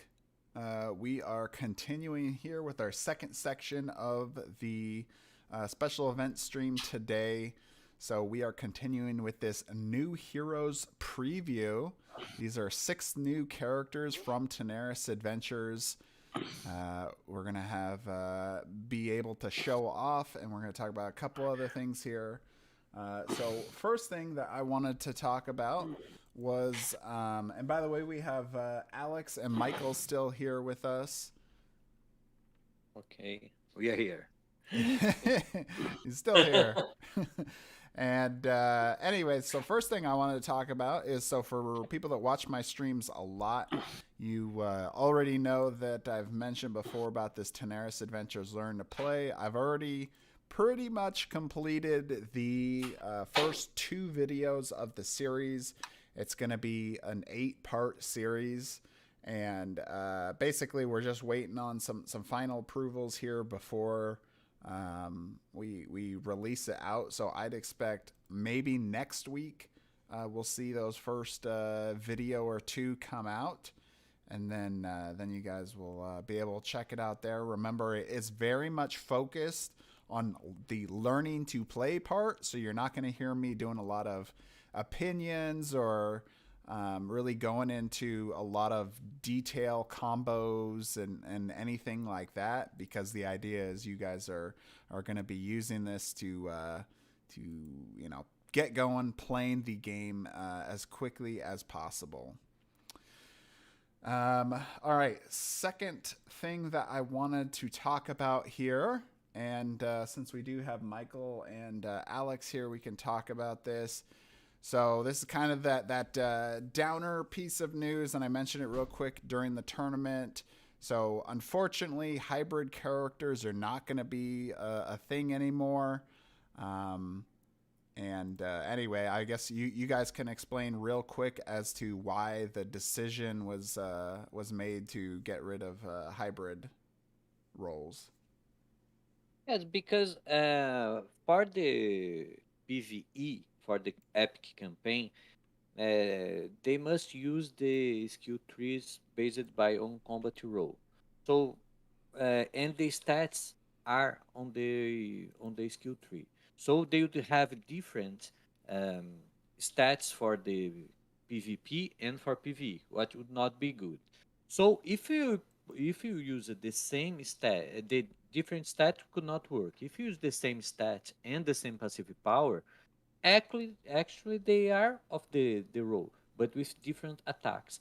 So we maintain the different attacks, but now you don't have restrictions. So for example, the Medusa is a brute and controller. Was a brute and controller. Now she's just a controller. Then you can pick up a brute on your team. So we get the, especially because of PvE, it's not a good idea to create these restrictions. And actually, it changes just a little details, but the gameplay was remaining. So remained. So And after they had made that change, we had discussions about, why there was still a need for it. And it seemed like it was going to just continue to add more rules that weren't really super necessary anymore. And that it would just be simpler just to remove it. As much as I think a lot of us really like the concept, if it wasn't going to work out, I'd rather it just get completely thrown out than just have an extra rule set that really just inhibits the game more than giving you those freedom of choices. yes, we try to take off any unnecessary rule to make the game simple, but with many options. So if we are thinking this is not a necessary rule because it would change just a little the mechanics, and you don't need to understand and learn. Oh, this is hybrid. How can I play with them? And it's better to keep it simple, but with the options. So in the end, it was better for the game to remove this. Firstly, we thought it was a good concept, but it would mess with something on the game, so it's unnecessary. Yep. So anyway, I'll make sure to try to tag this in the video later for people that are curious to know about this. All right, let's look here at these new six new Tanares Adventures heroes, and maybe we can talk about a little bit of the design or thought behind each of them as we're going along from you guys. So let's start with Anariel, the Swordmage. Personally, theme-wise, one of my favorite new additions to the game. I love the idea of kind of like a mage slash warrior, type character. Yes, and she's a very important bruiser because for people that don't have the legendary box, she's one of a few options for bruisers, and then she's a very important hero for PvE. Yeah. So, dimensional strike, move, ignoring terrain. So, just for clarification, for people, that means ignoring like lava damage, correct? Yes, and even ruins. So that would be, in fact, that's probably a good point to make there, because we're probably going to see a few of these kind of like conflicting rules situations. Because right, the ruins specifically say you're slowed, and slowed says that you can't use benefits. So I'm assuming in this case this overrules that, but we'll probably have to make a clarification. Yes. As a general rule, the specific beats the general. So here it's a move that specifically says it ignores the terrain specific effect. So the idea is that the specific rules always trumps the more general ones. All right, that's good to know, definitely. So then we're gonna get the effect of so 12 damage on hit, then the effect of deal plus 2 damage per other combatant in one of you, max of +4. So is that basically 8 possible more damage? +4 damage. Okay, so it'd be just 2 other characters then. Yes. Okay. And it's interesting because you can benefit from attacks that move the hero and brings close to you. So as a bruiser, you want to be near to you to apply your circle of retribution. So now you have an additional benefit for this, and Yeah. it's important when playing with her to bring the enemies to your circle. Then you can benefit, or even bring your allies to near to you, so you can benefit from it too. Yeah, that's a good point to make, because it's just per other combatant, so it doesn't have to be an enemy. Yes. So All right. So moving on to Sword of Sigils, range 2, 1 enemy, 11 damage on hit. You are protected 3. For people that haven't been aware of some of these changes we've talked about before, protected. It used to just say protected, which you'll see on a lot of the previous abilities, but now we've defined a number to help people remember what that value is. yes, every time on the heroes you see a condition, we included the number just to be easier to protectors. It was a red 3, but the number right can help to remember. Yeah. Then the second effect is an ally swaps places with an enemy if both are in range 5 of you. We're seeing a lot more of that kind of notation that didn't exist in Arena of the Contest, but is going to be used a lot in Tanares Adventures. Yes, it's better to write things this way because it's smaller and it's faster to read. Then when you because we believe you are not. Oh, Buffy must be in 5 and inside a square of you. So okay, it's easier to understand what's going on and faster to read. So it's better to read this way. On Tanares Adventures, this is the language we use it. So this ability looks like it can be used a couple different ways, right? Where you could Yes.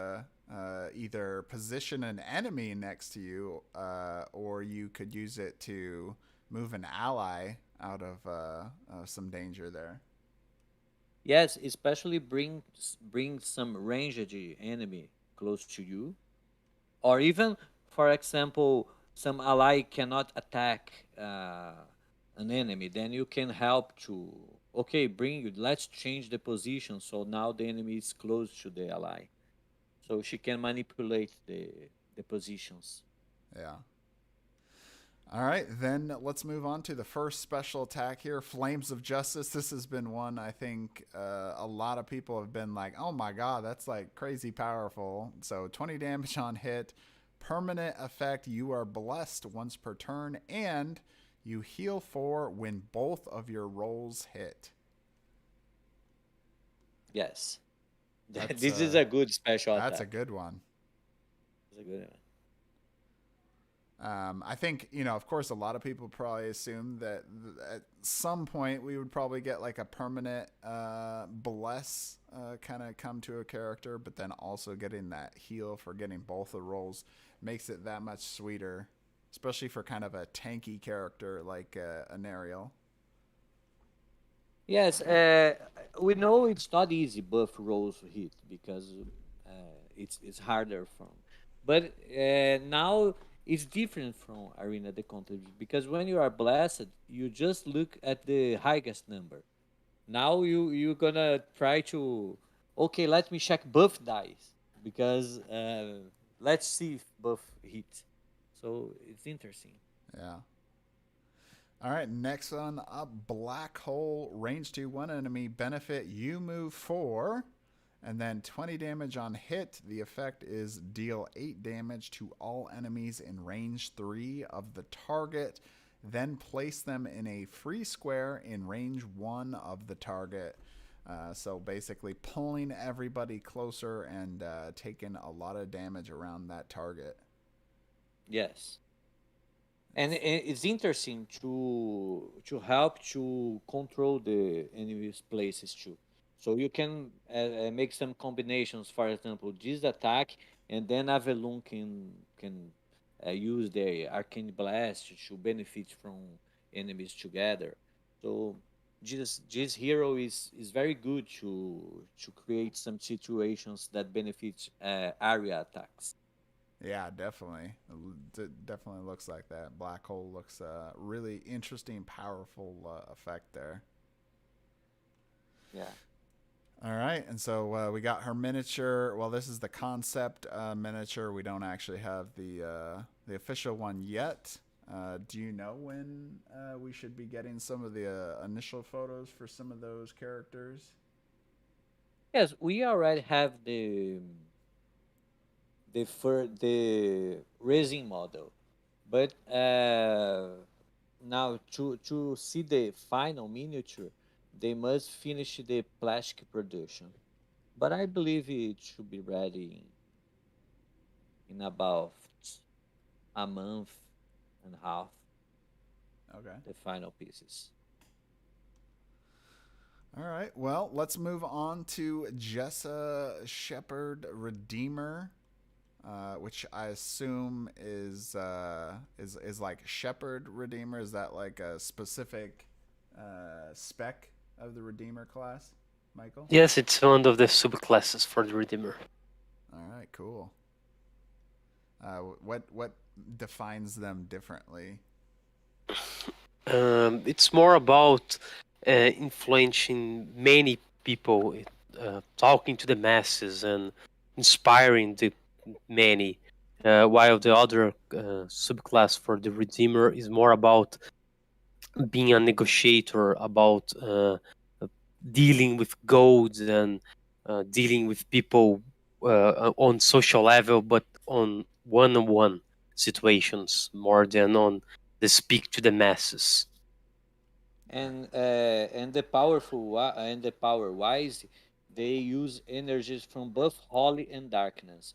so they can deal damage and even heal uh, people. So it's interesting. You have the dark energy and the holy energy. This is for the whole class, not the subclasses. The ones that we're talking about were the subclasses. The what Alex told about was the main class, the Redeemer, as a concept class. Yeah, yeah. So both characters here, they represent this idea of the Redeemer, that both healing and dealing damage, but also this different ways he do things. Which I think we'll kind of see here with that. So double channeling, range 8, one enemy, 8 damage plus 1 effect. So this is an either or. Either you choose option A, deal 8 damage to another enemy, or heal an ally for 6. Oh no, heal a hero for 6.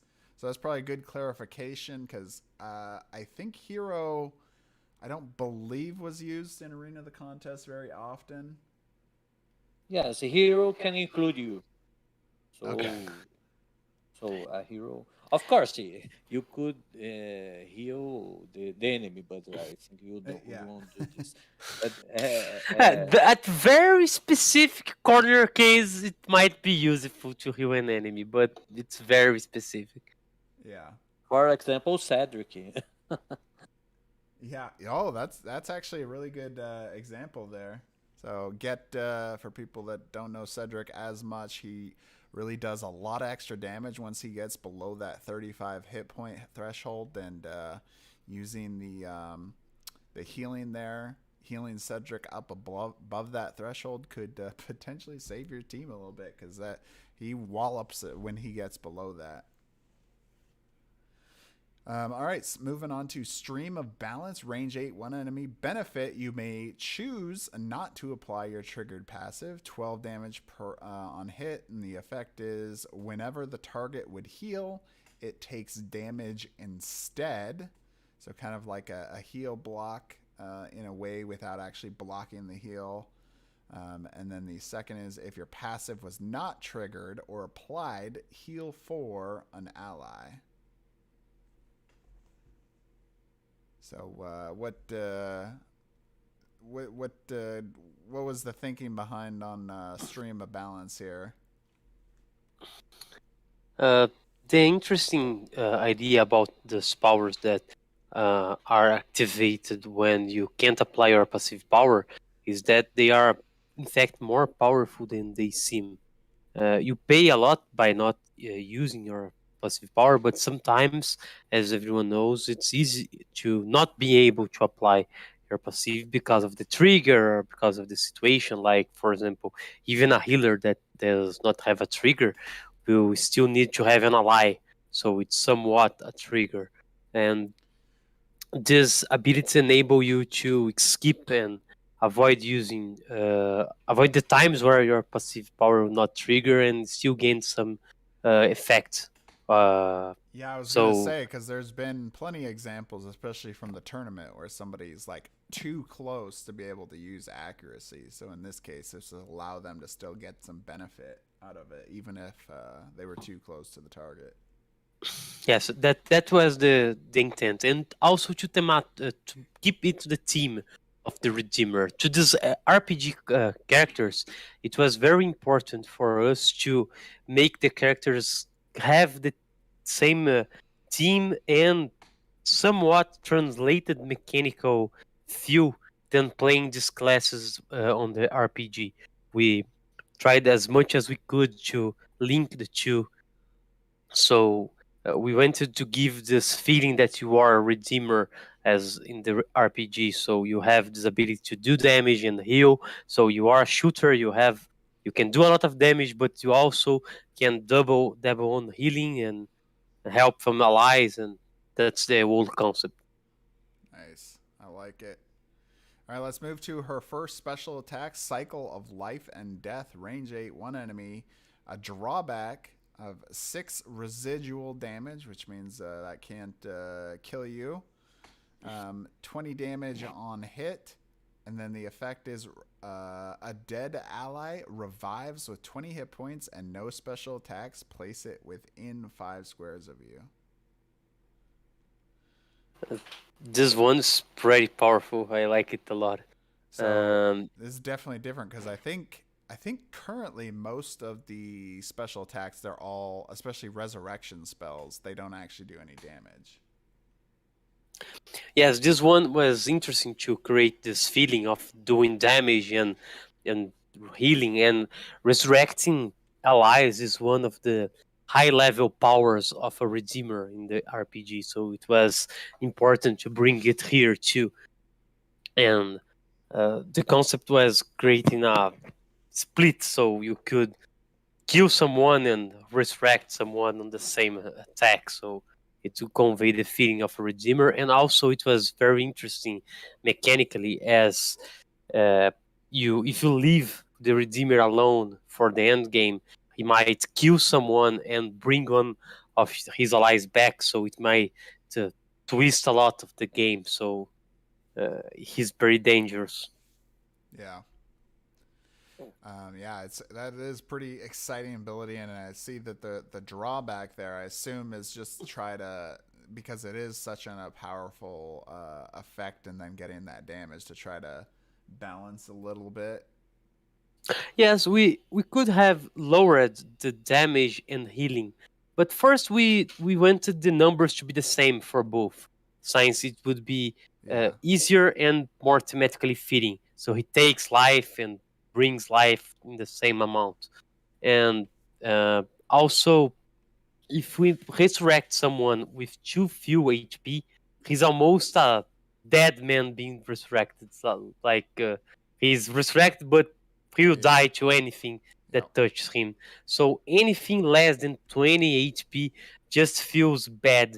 So you come back with 15 HP, it just does not work. So it was better to do some damage. Also, the Redeemer has this feeling of paying golds and using resources. Since on Arena we could not bring other resources into play, as this would make him too complex. To represent this use of gold, this use of resources, we try to make him pay HP to represent that, as he's using his riches. Yeah. Yeah, that's pretty cool. I like the theming around that one. All right, next up, special attack, last one here. Range 8, one enemy, power offering, 24 damage on hit. The effect is 2 allies may exchange 1 primary attack card with each other. Lasts until the end of the quest or match. That's pretty cool. You can really change the dynamics of some of your characters here with that ability. Yes. Still, as you can get the hearts.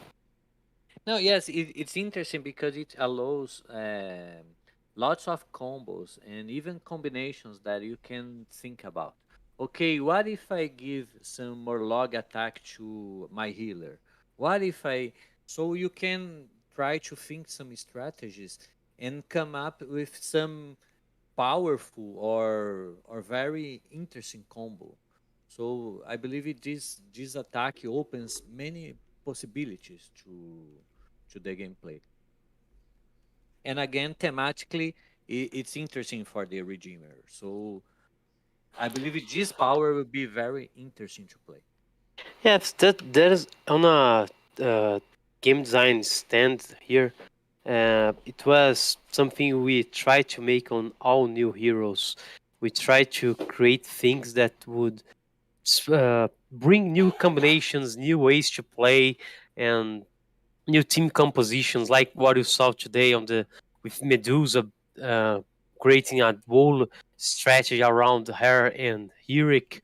And the idea is that we want people to try and find new combinations, new ways to play. So we created interesting abilities that could bring that out. So the community has some time to enjoy and discover things. Yeah, definitely. There'd be a lot of really interesting things, especially with that one. I think because, I mean, I just think about even some of the ones that were added in this for the tournament, like Magenta, for example. A lot of focus has kind of been around like Arcane Justice or Miraculous Potion of how that one should work with if you swap cards with somebody else. I'm assuming you'd still be able to use those flask cards from Magenta for using those effects, right? If you have the flask, yes, but you can't steal the her deck, so you don't have access to her cards. So you would be like a Magenta with no flasks on her hand. So as you have no flasks to use, you use the normal effects of the primary attack, for example, Arcane Justice. There is a downside to making very interesting different abilities that can create new combinations. They also bring corner cases and Oh yeah. small complexity. So we could have made a design that avoided this corner case and small details, but on the other hand, that would make the game less interesting. So it was more. It's a better game design, in our opinion, to make something that players would create different combos and enjoy better than having to control every little detail, so nothing could generate any kind of doubt about how the game worked. So Yeah. that's it. All right. So let's move on here. I was just showing the miniature here for Jessa. Let's move on to Sedura, the blue Dragonblade. So one of our Dragonblade one of the two. Although if Code's still in here, you'll probably hear him still bringing up the fact that there's not the other Dragonblades that are pictured. I guess he doesn't think Michael has gotten, he gotten too much sleep now to make the last couple characters. Now, we only added the two, the red and white Dragonblade during the RPG campaign. Maybe in the future we can add the other Dragonblade, and maybe even add more. We are thinking about the other Dragonblade subclasses, as in the lore of Tanares, there is more than 2 or 3. On the RPG book, there will be the first 3 subclasses, and in the future we hope to bring more subclasses to the Dragonblade, and maybe they can also turn into characters if people want them. Well, I think we're all excited to see the Banana Dragonblade character. Should be pretty exciting to see. So let's move in here. Sedura. So she is officially a tank now, no longer a hybrid. So she's got Dragon Scales ability, range 2, 1 enemy, 7 damage on hit, which is actually a little bit lower than some of the other tanks. Effect is another enemy in range 5 of you takes damage equal to its current defense. And then you are toughened, which is also very like the other tanks. So that's pretty awesome. That's kind of like a tank buster skill there. Yes. And imagine Hurricane with the epic shield, Yeah. with the phase and defense 11. Ouch. So it's interesting to now we have some counterplay for high defense. Code's already responding in the comments to your mention of other Dragonblade characters at some point, saying Arena 3 announced. No, Not yet. We need to finish this. Yes, no. Anyway, so that is the exciting ability. Moving on, Dragon Wings, range 1, 1 enemy, benefit you move 2, ignoring terrain effects, which I think is pretty much the same. What's the difference between this and Dimensional Strike's benefit? No, it's the same. Okay. So the wording might be a little bit off, since the one says ignoring terrain, the other says ignoring terrain effects. Yes, we will.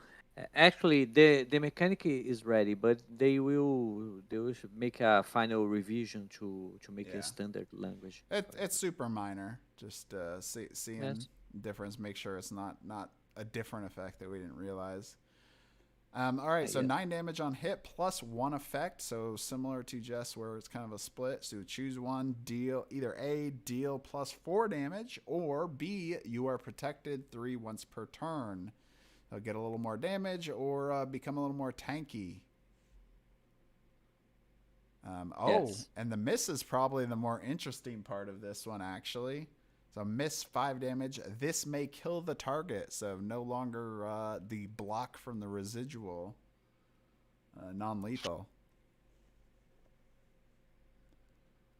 So this one just to kind of break it up, give you a little more options, even if you miss this one. Yes, yes. This different from arena. So it's a safe attack. Okay, if I attack you and you have 1 to 4, 1 to 5, you really I know I'm gonna kill the target. So it's Yeah. an interesting attack. Oh, I love those. It's kind of like my boy Rank here, who often gets picked here by me. Love his basically all of his abilities give him an upside, even if he misses. It's pretty awesome. Dragon Blood with better blessed and all that. But okay, so moving on to Dragon Claws, the first special attack, range 1 enemy, benefit, heal 12, a hero, and then 12 damage on hit, permanent. Your passive deals +4 residual damage to its triggering target in addition to its other effects. So I'm assuming this means it does 8 Yes. non-lethal damage. So you're amping Please up that respect the tank. circle. Respect the circle of protection. That's pretty awesome there. So a little benefit there, and get some healing. Yeah, since she gets also a good primary that she can move around with. So this permanent plus her moving around well makes her a pretty powerful tank to get over enemy lines and apply her aura and force them to attack her. Yeah, it's exactly what you want to see for a tank character too. All right, Dragon Breath, range 8. All enemies in a straight line benefit. This attack does not incite reaction attacks there. So 0 damage on hit, and the effect is each target hit takes 3 damage per range it is away from you. All right, so that's interesting. So this is kind of similar to Lord Roth's ability, I believe, where you're kind of like getting a transfer of health. Except in this Per case, square. yeah, per square. But in this one, you're getting a little just damage. Yes. Oh, go ahead. No, yes, it's interesting because now this tank you can try to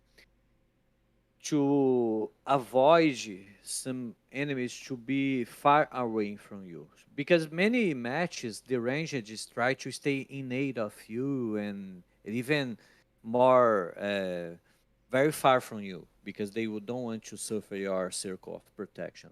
Now with this attack you can at least people think, oh, but they can use the dragon breath, so it's better to not be so far away, so could change the gameplay. And of course, if you use it well, for example, a hero that can position them in a straight line, then you can deal lots of damage. Yeah. We know a straight line is not easy, but you can try to manipulate, like heroes like Anariel and others. Yeah. Actually, I'm kind of surprised too that there isn't even an on-hit damage on this one. What was the thinking on that one? If we did a hit damage, we would need to make a every time you use it, you need to calculate. Oh, X target takes, let's say, 10 damage plus 3 per square, but the second target takes just 3 per square. It was confusing, and the amount of damage you can do. It's easy to stay at 8 away from the target to use it, easier than it seems. Science, you can move before using it, so Yeah. you most of the time you move, stay at 8 squares from the target, and deals 24 damage to it. Then if you can get someone else on the line, you may deal, for example, 24 to an enemy, and let's say he's 4 squares away from you, and you can do plus 12 to a secondary target. So this is a 36 total damage. So for a tank, that's pretty good damage. Yeah, definitely. It's a high damage ability. Just got to get in the right position for that one. We again, with all the RPG characters, we wanted to bring the feeling of the Dragonblade. So the versatility of having abilities to move, to deal damage and attack multiple targets, and also be very tanky and heal yourself, and also attack at range. It tries to do a lot of things well, but staying on the concept of the tank and staying balanced. So the versatility also has a price. Yeah, definitely. Actually, I just remembered a question that kind of came up before. Maybe we could look at that real quick. So for Lordroth's ability, Shadow Grasp, so it says for each range it was moved, transfer 2 hit points from it to you. If somebody is like either Lordroth is at full health, do you still get damage for characters that are like full health that would be like they can't gain any more health? Yes, you can. You deal damage, but you will not get more health. Yes. Okay. All right. It's like you just, for example, I'm using the cleric and I'm gonna heal 80 you. If you are full HP, you'll not heal, but I applied my effect to heal you, but you'll not heal because you are at full HP. Yeah. Like here's the same thing. I will take from my target, but when I give you the HP, if you are full health, you can go up. Yeah. The other way is not true. Let's say, for example, you move enough squares to deal 12 damage to someone, but he has only 6 HP. So you will not heal 12 because he only had 6 HP to transfer for you. So there is this small detail. Ah, okay. Yes. The other side, yes. You can only gain as much as the target lost, but you can deal damage to him even if you can't gain the HP, because it's more about you thematically stealing his life source. So Yeah. it made a lot more sense in our opinion. All right, that makes sense. I just was always wondering, just because the swap term, I don't know if it's actually officially like defined in the rule books. I didn't know if there was like Yes, special this rules is new where in Tanares. swap, means something specific. Yes, transfer in this case, but it's new on Tanares. It's easy to understand, but but there is on the rule book of Tanares what does it mean is exactly to make sure the rules are applied correctly on the corner cases. Well, there's an exciting miniature here there for Sedura there. All right, let's move on to Nyx Succubus of Greed. People at first were kind of like, what's with the names of it? But people had talked about how this is a crossover character. What game is Nyx from? Midara. Midara. And that's more of like a kind of an anime themed dungeon crawler game, I believe, right? Yes. So it kind of fits the anime themey style with the pew pew and vitality juice box. Yeah, this is attacks from Nix on their game, so we used the names of Oh, the okay. I didn't know that. their power. Yes, All right, so let's get try in. to make them similar. Well, so of course, when we use a crossover hero, we try to make they similar, so you have the same feeling of okay, this is the hero. So it's not a completely different thing here. So even on the quests, the options we're gonna have, and even the mechanics of the quest, we try to bring some elements from the original game. Yeah. So starting with Pew Pew, we have range 8, one enemy benefit, forego your passive power. So we're seeing another forego benefit here to gain +3 to your attack roll, which +3 to any attack roll is super delicious benefit there. 7 damage on hit, and the effect is deal 6 damage to an enemy, and then you are hastened, which is actually really good condition there to get. Yes, it's interesting because hastened can save lots of you from take reactions, and it's very important to. It's a very good condition. Yeah, definitely. In fact, well, CrispyDude had hoped that was going to work out for him today, but unfortunately, Rourke had other plans with Crushing Blow. But anyway, yeah, this looks like pretty interesting ability there. Do a little extra damage, get some benefit, but you wouldn't get that passive power heal. Moving to Life Tithe. Is that how that one's pronounced? Yes. Range 8, one enemy, 7 damage on hit, effect move 3, move an ally 3, and then choose one of these effects here. You or an ally heals 6, or both of you heal 4. So if you split it, you're going to get some more healing. Otherwise, if you get it for just one person, they'll get a bigger heal, but 6. Yes, you can check the situation. We know usually you're gonna try to heal as much as you can the hero with lowest HP. So now you have some benefit for dividing the heal. So okay, Nyx and the other hero will heal less, but even some more in total numbers than if you just be efficient and heal the hero with lowest HP. Yeah. Yeah, I like the versatility of that one. All right, going to first special attacks, Oxygen Siphon, range 8, one enemy, benefit +3 to attack roll if you are the combatant closest to the target. That's interesting. I don't think we always see that many benefits that apply based on.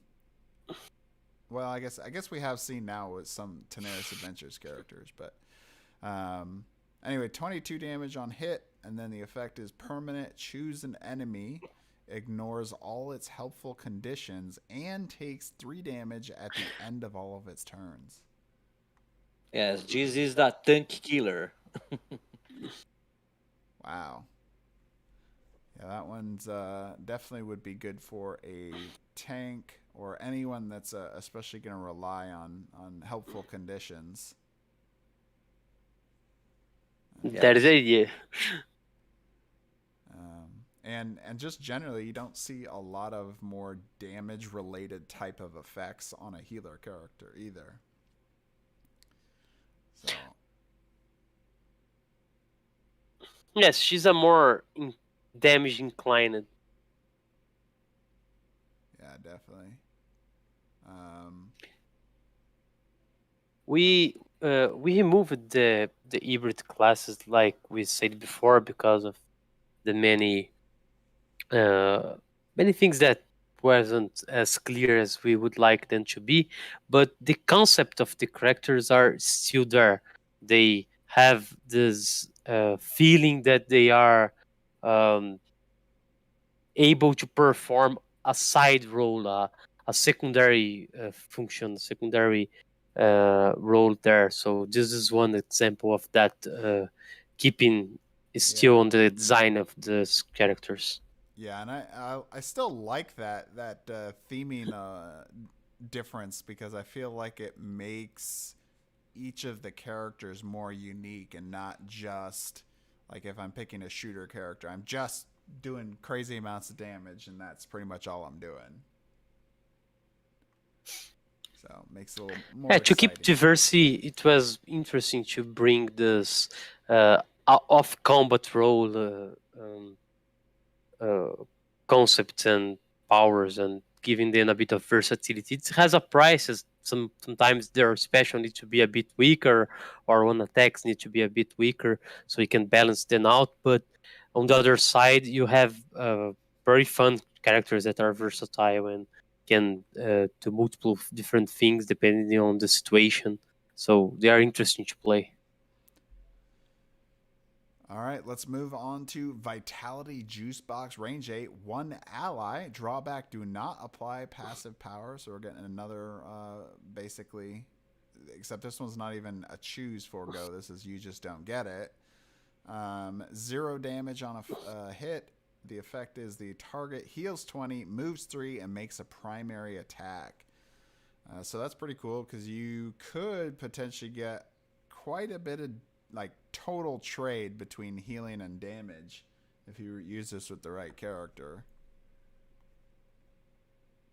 Yes, it's interesting because you have some strategic possibilities here, and you can make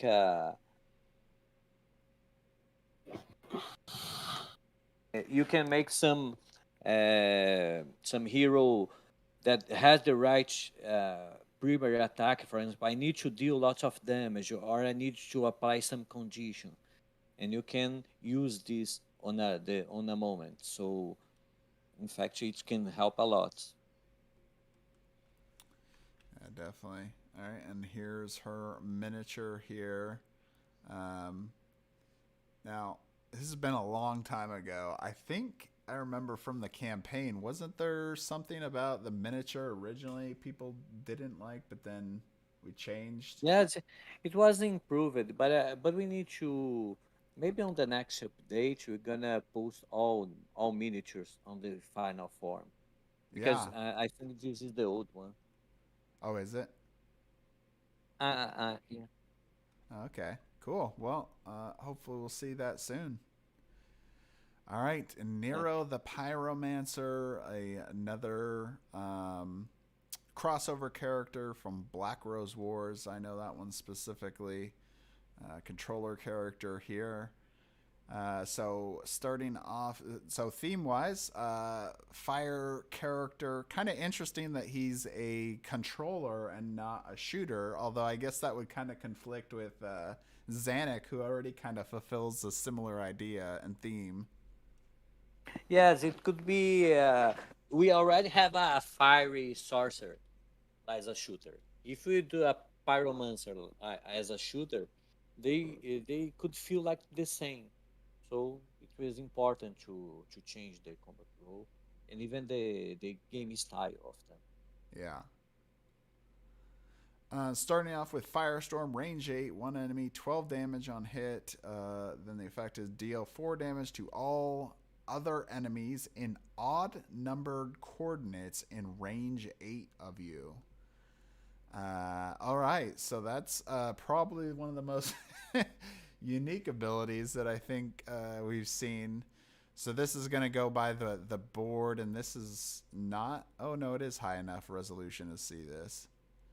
So you'll see at the bottom of the game board, or at the top, that there is a coordinate system of 1 to 24 squares.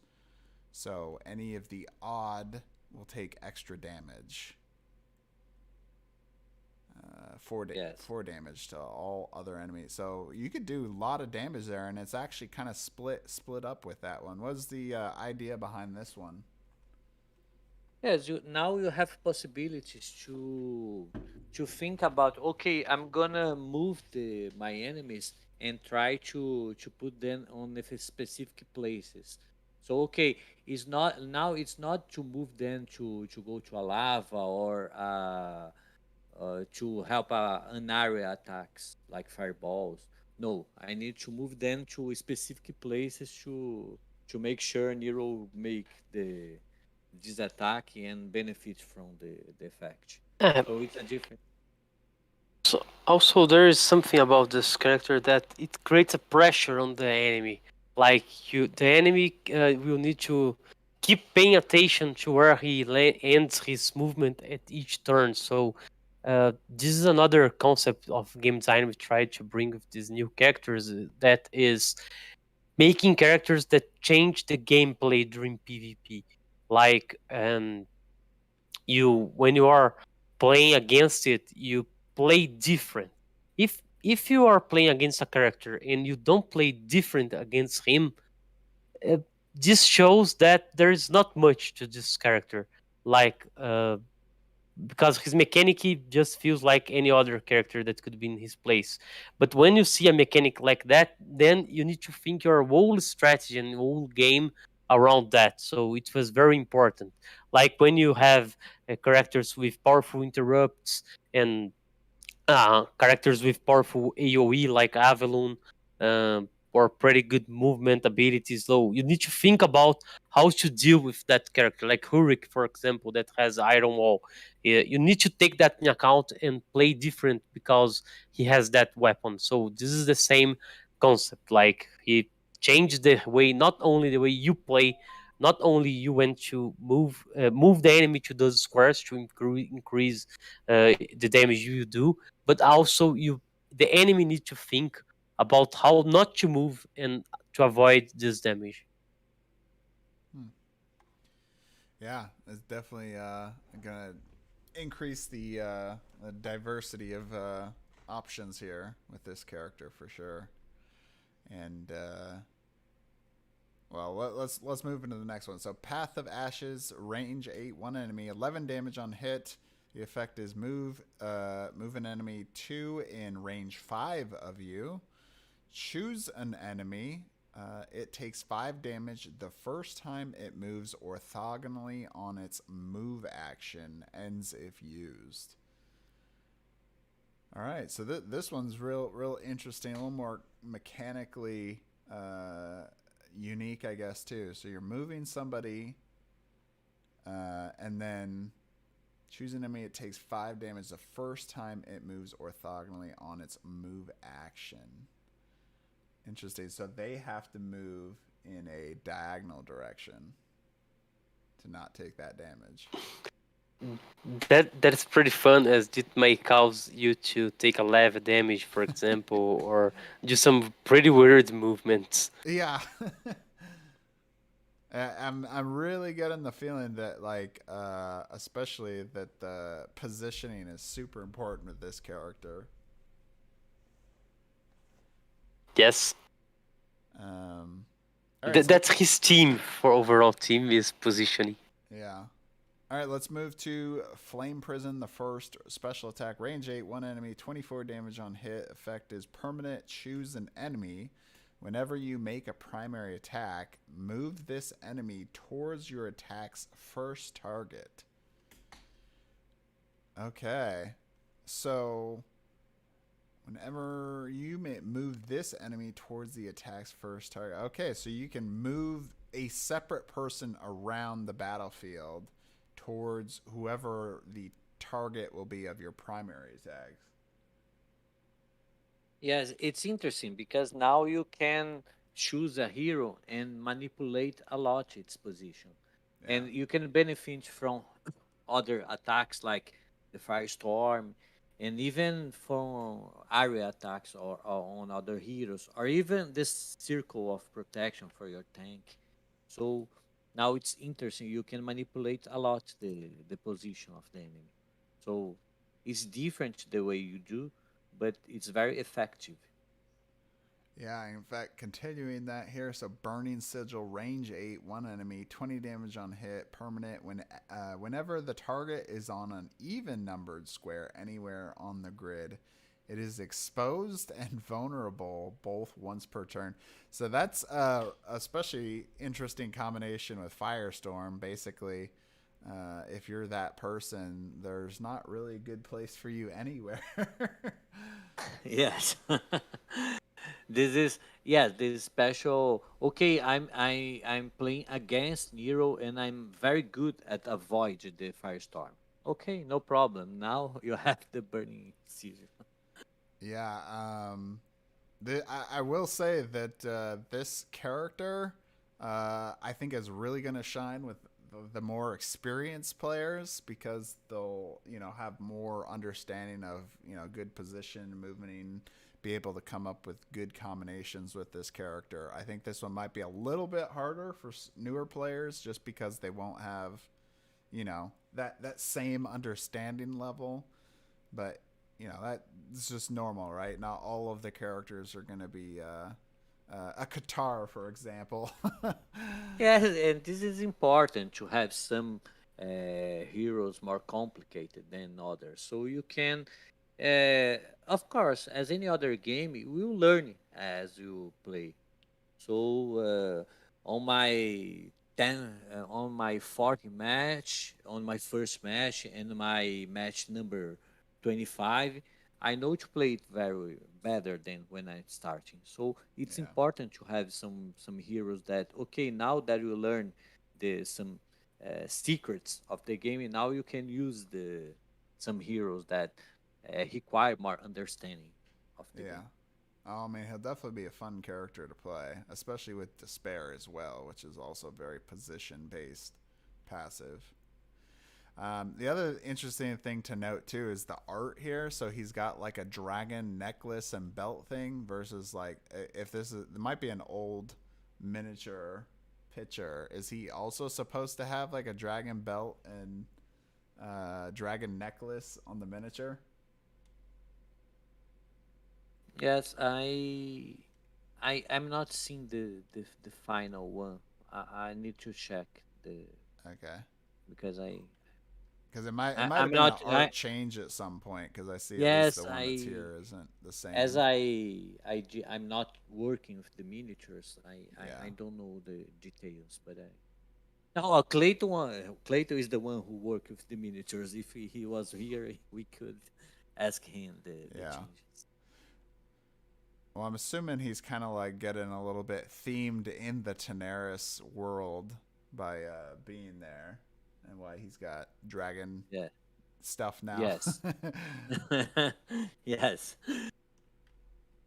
You're not in Kansas anymore. Okay, so I saved this one for last on purpose because it's the most different character here. It is our first commander character, Lana the Valkyrie. For people that have watched some of the other streams, I've talked a little bit about commanders before. We now I have placed at least the alpha rulebook version here onto this sheet that'll teach you the rules for playing a commander in the game, which there is some special rules to them just because they are going to have, right, of course, their companion character that will be with them, and the way that they work had to kind of be made in a certain way to essentially not completely obliterate a commander or make them so overpowered uh, that they would be unstoppable. So, talking about the commander here, like we have the placement, which will be in range 2 of the commander after the commander goes down before a match begins. The last hero, you'll put the companion in there. And then basically, probably the biggest thing is this double jeopardy, where if the companion takes damage, then you would share those same stats, and if the companion takes damage, then you together take that damage. But Lana can't also additionally take damage, so it's pretty much you're only going to take it that one time. Which is important so she doesn't get obliterated by AoE attacks.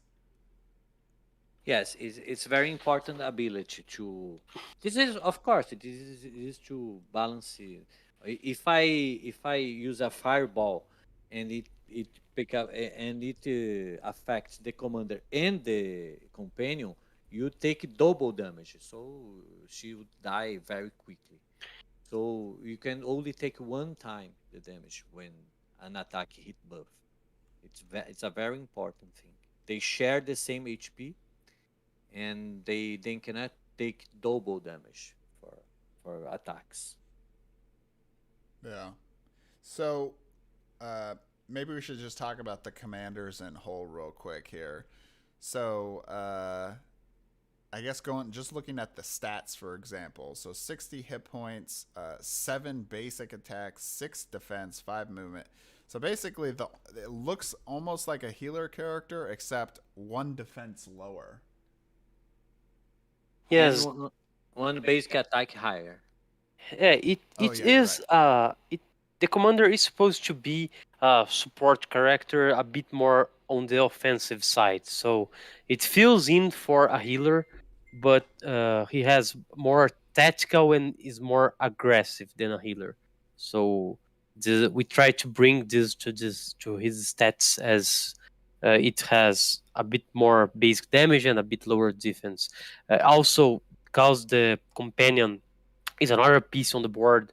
It also can do reaction attacks. So positioning and the way you play with the commander is mostly very aggressive.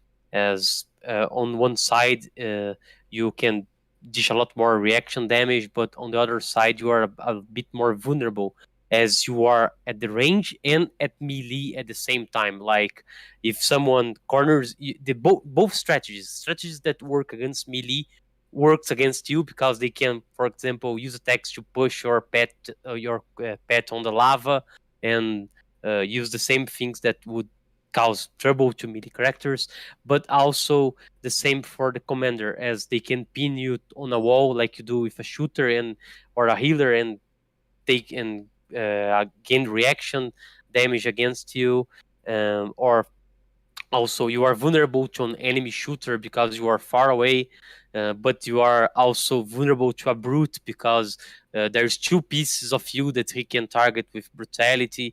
So uh, it has a lot of potential power, and it's very aggressive because it can bring more reactions and be at 2 places at the same time.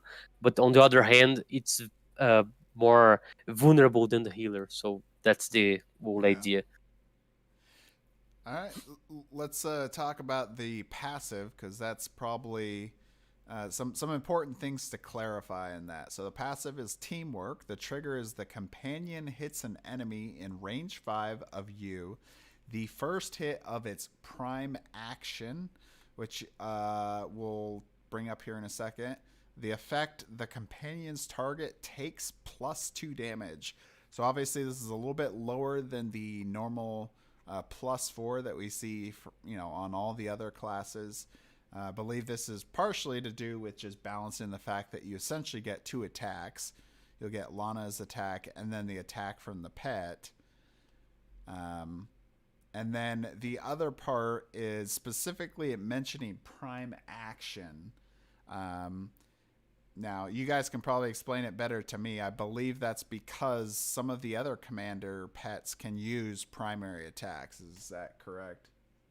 Another thing, there are powers on other commands that make your companion make another basic attack. For example, I have a permanent on the warlock that his pet, his companion, the Cerberus, can make a basic attack on the end of its turn. So it's just the first one that get this bonus, not every attack the companions make. Yeah. So this is important. And its first prime action attack, as there is some commanders with abilities to make the pet make a basic attack outside of its primary. So there's also this. So it was a very specific thing. No, not trigger on reactions, not trigger on extra attacks, only on your attack on the prime action. And it would not be able to be basic attacks because there's attacks that give basic attacks to the pet. Okay. Awesome. Yeah. definitely excited to see what the other ones look like as well. Because yeah, Pegasus here, just getting that 4 basic attack damage. But the nice thing about the Pegasus is going to be hastened, and then ignore those terrain effects, so they can be walking over the lava and not take any damage. Well, I guess I should rephrase that: flying over the lava. Yes. Not taking that lava damage. Yes, the Each companion has a specific ability that thematize it. For example, the beast, the Ogemer beast, has primary attacks, like you guessed. He's the only one that has its own attack cards, as and there is, for example, the mummy that can give her HP to your ally, so it's more healing inclined. So there is different pets with different special abilities, each unique. Yeah. Yeah, I'm excited to see what they look like. So let's jump in here and start looking at these abilities so we can finish this up. So we got Holy Spear, range 8, 1 enemy, benefit 1 to your attack roll, and then 5 damage on hit. The effect is a hero in range 5 of the Pegasus is toughened, ends if used, and then heal 5 a hero. So you can get a toughened effect out there on somebody else and get a heal. Yes, it can be yourself, as you are a hero if you are in 5 of the Pegasus, so you can toughen yourself, which is her for a non-tank. But it's a very versatile attack. The idea is that the positioning of the Pegasus is important. Yeah. So there is a neat thing here that the Pegasus always move after you. So you play, you move, you attack, then Pegasus move and attack, or attack and move. So you need to think where you will move your Pegasus on the end of your turn, because on the next turn you will only be able to give toughness to someone that is close to the Pegasus. So there is this choice you need to do where you position your Pegasus. So this matters more. Yeah, and I was about to bring up that same thing too, because originally I was kind of confused by that. I was like, well, why shouldn't the Pegasus go first? And me and Michael were talking about it, and he explained about how if you had the Pegasus go first, then basically you'd always be able to get every one of your effects if you have this kind of back and forth. So it makes more sense for it to go after and kind of allow some counterplay to the enemy player. Otherwise, you're getting it every time. Yes, that's the idea. All right, so Reign of Steel, range 8, all enemies in a 2x2. This is actually the first time seeing a 2x2 square, I believe. 8 damage per hit. Miss, so there's no effect, just 8 damage per hit. Even if you hit a target, all miss targets take 5 lethal damage. So they can be killed, and even if you miss them, you're still going to get damage. So that really good for those people that, like I think today, well, I guess today there was only like a couple misses, but you would normally miss out on those. So you would have to miss all of your targets to get a residual damage. In this case, you're still going to get damage on those targets, even if you miss. Yes, it's interesting because on the when you deal residual damage, if you are making an attack that has more than one target, 2, 3, or area, you only deal residual damage if you miss all of the rolls. And in this case, it's not true, because even if you hit a target, imagine that I hit a target and miss it all, and miss the other.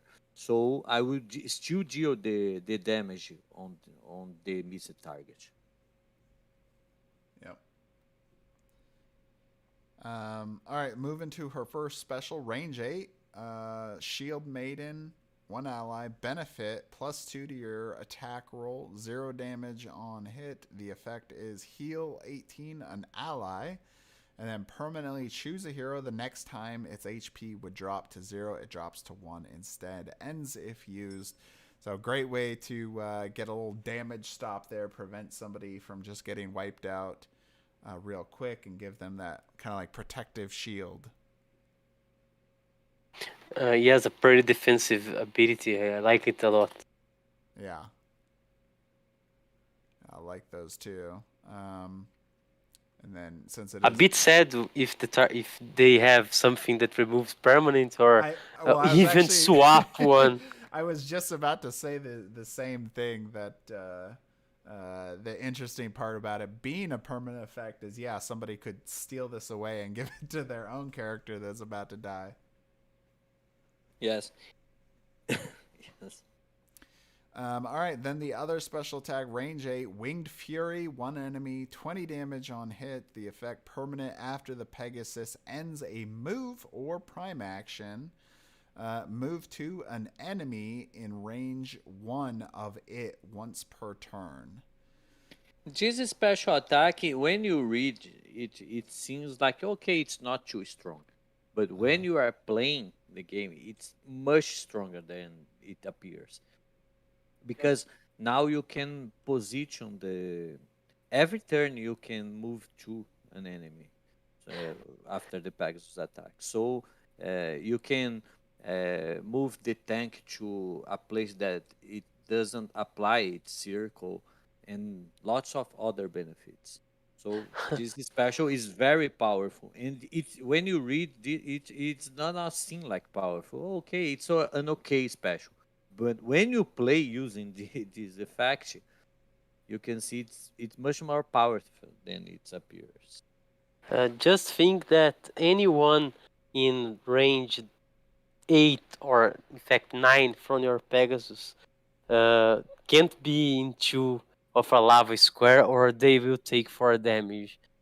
Because you're gonna move the Pegasus to them. Yes, because he's hasted and does ignore terrain effect, so he can go there and attack him and push him to the lava. So it's pretty powerful. Yep. So definitely some real unique combinations that we can see from that. So commanders overall, exciting. There's this whole rule set here with the specific information on how to play them, which is important because the next piece of information that I have for you guys is the Tabletop Simulator mod, the official one that Wantuan has developed, has been getting his big revision that he's been working on for, oh man, I think it's been like a month and a half now. He wanted to release it earlier, but I wanted to wait till we could get this in. But these 6 characters here will be included in the mod for you guys to be able to test out, play, and enjoy. And of course, we'll have the commander here with the rule set, so you can try out the commanders and let us know what you think, what you like, what you have to tell us about these characters. So that's, in my opinion, I'd be super excited about that. I hope you guys are too, to be able to check out these new characters and see what they can do.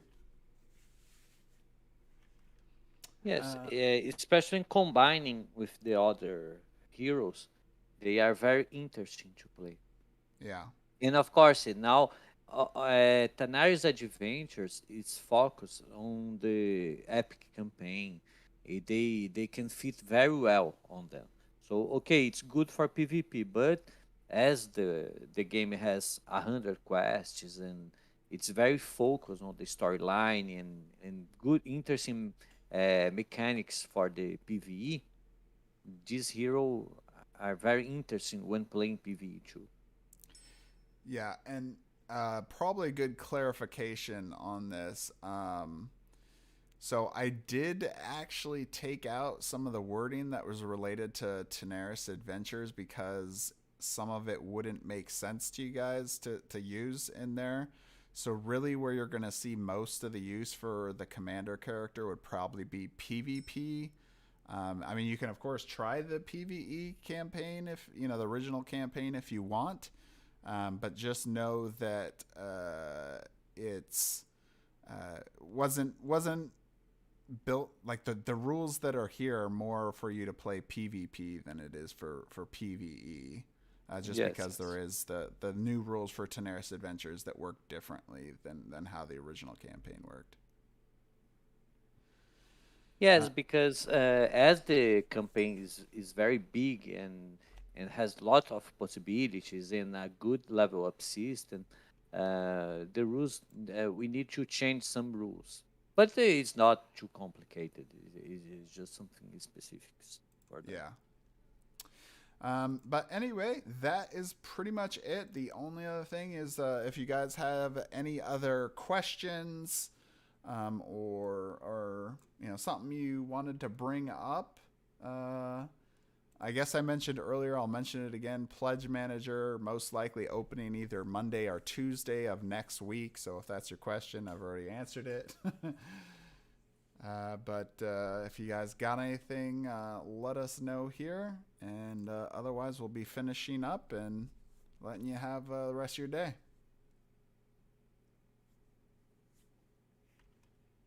Yeah, looks like we got about 11 people watching right now in the chat. Let's see. Can we see the cards of the other commanders and the pets? Was one of the questions.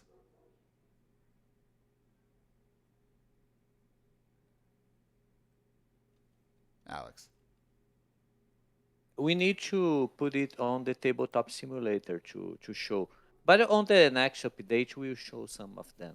And they are already ready and balanced and good to play. We need just to post it on the update. Okay. So yeah, I don't actually have them now, so they won't be playable in there. It'll just be these characters here. All right. Any other questions you guys got here before we close out today's stream? Hopefully you enjoyed the PvP tournament here. Congratulations again to JohnyB. I think I accidentally muted you a while ago. I don't know if you even had anything to say throughout that. Hopefully not.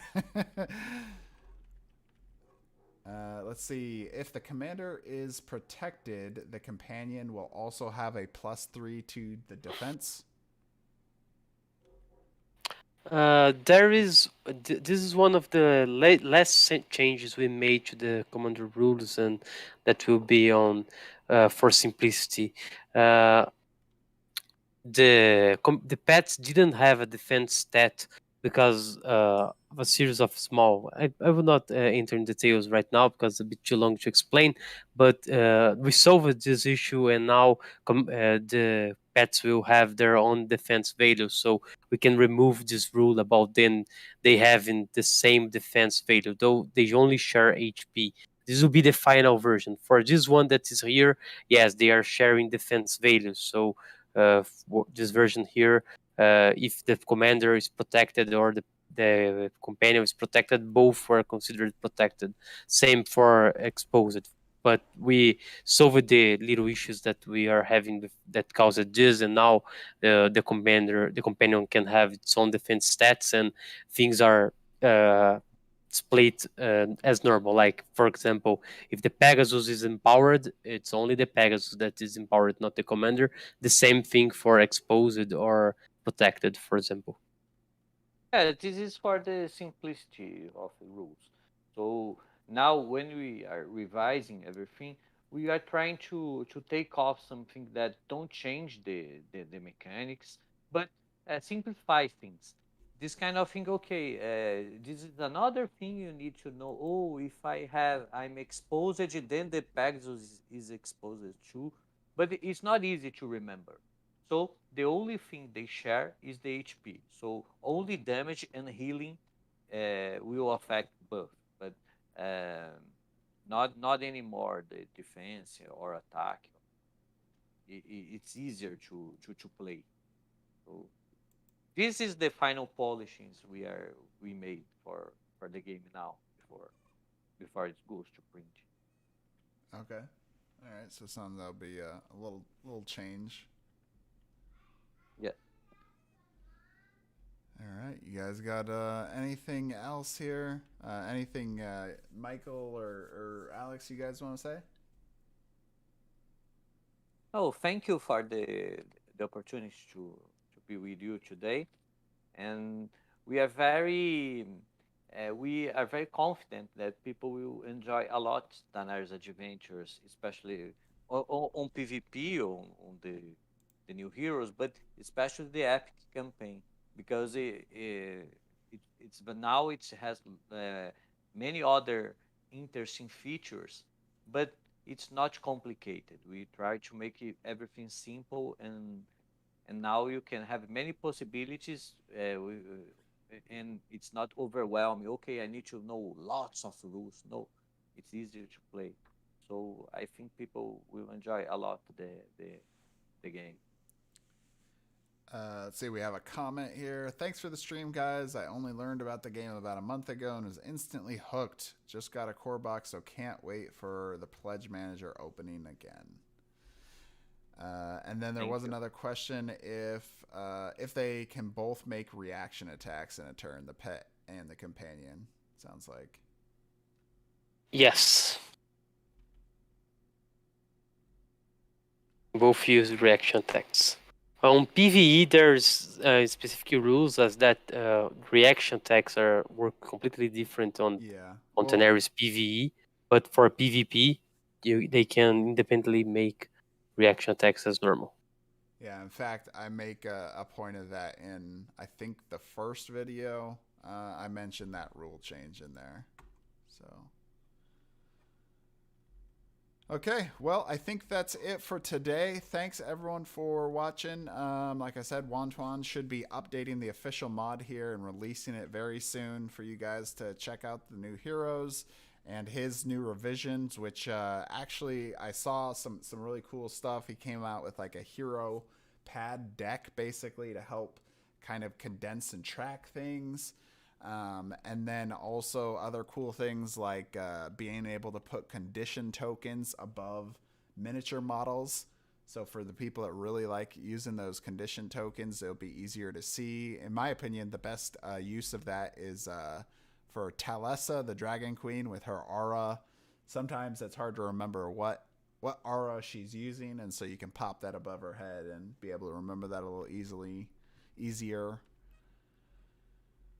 But anyway, that is it for today. Thanks, everyone, for watching. Thanks, Michael and Alex, for coming out. And Clayton. Thank you. Thanks, Johnny and CrispyDude, for playing. And thanks, everyone, for watching. Hope you guys had a good time. It's great to see so many people come out to check out the game. But anyway, that is it for today. We'll see you at the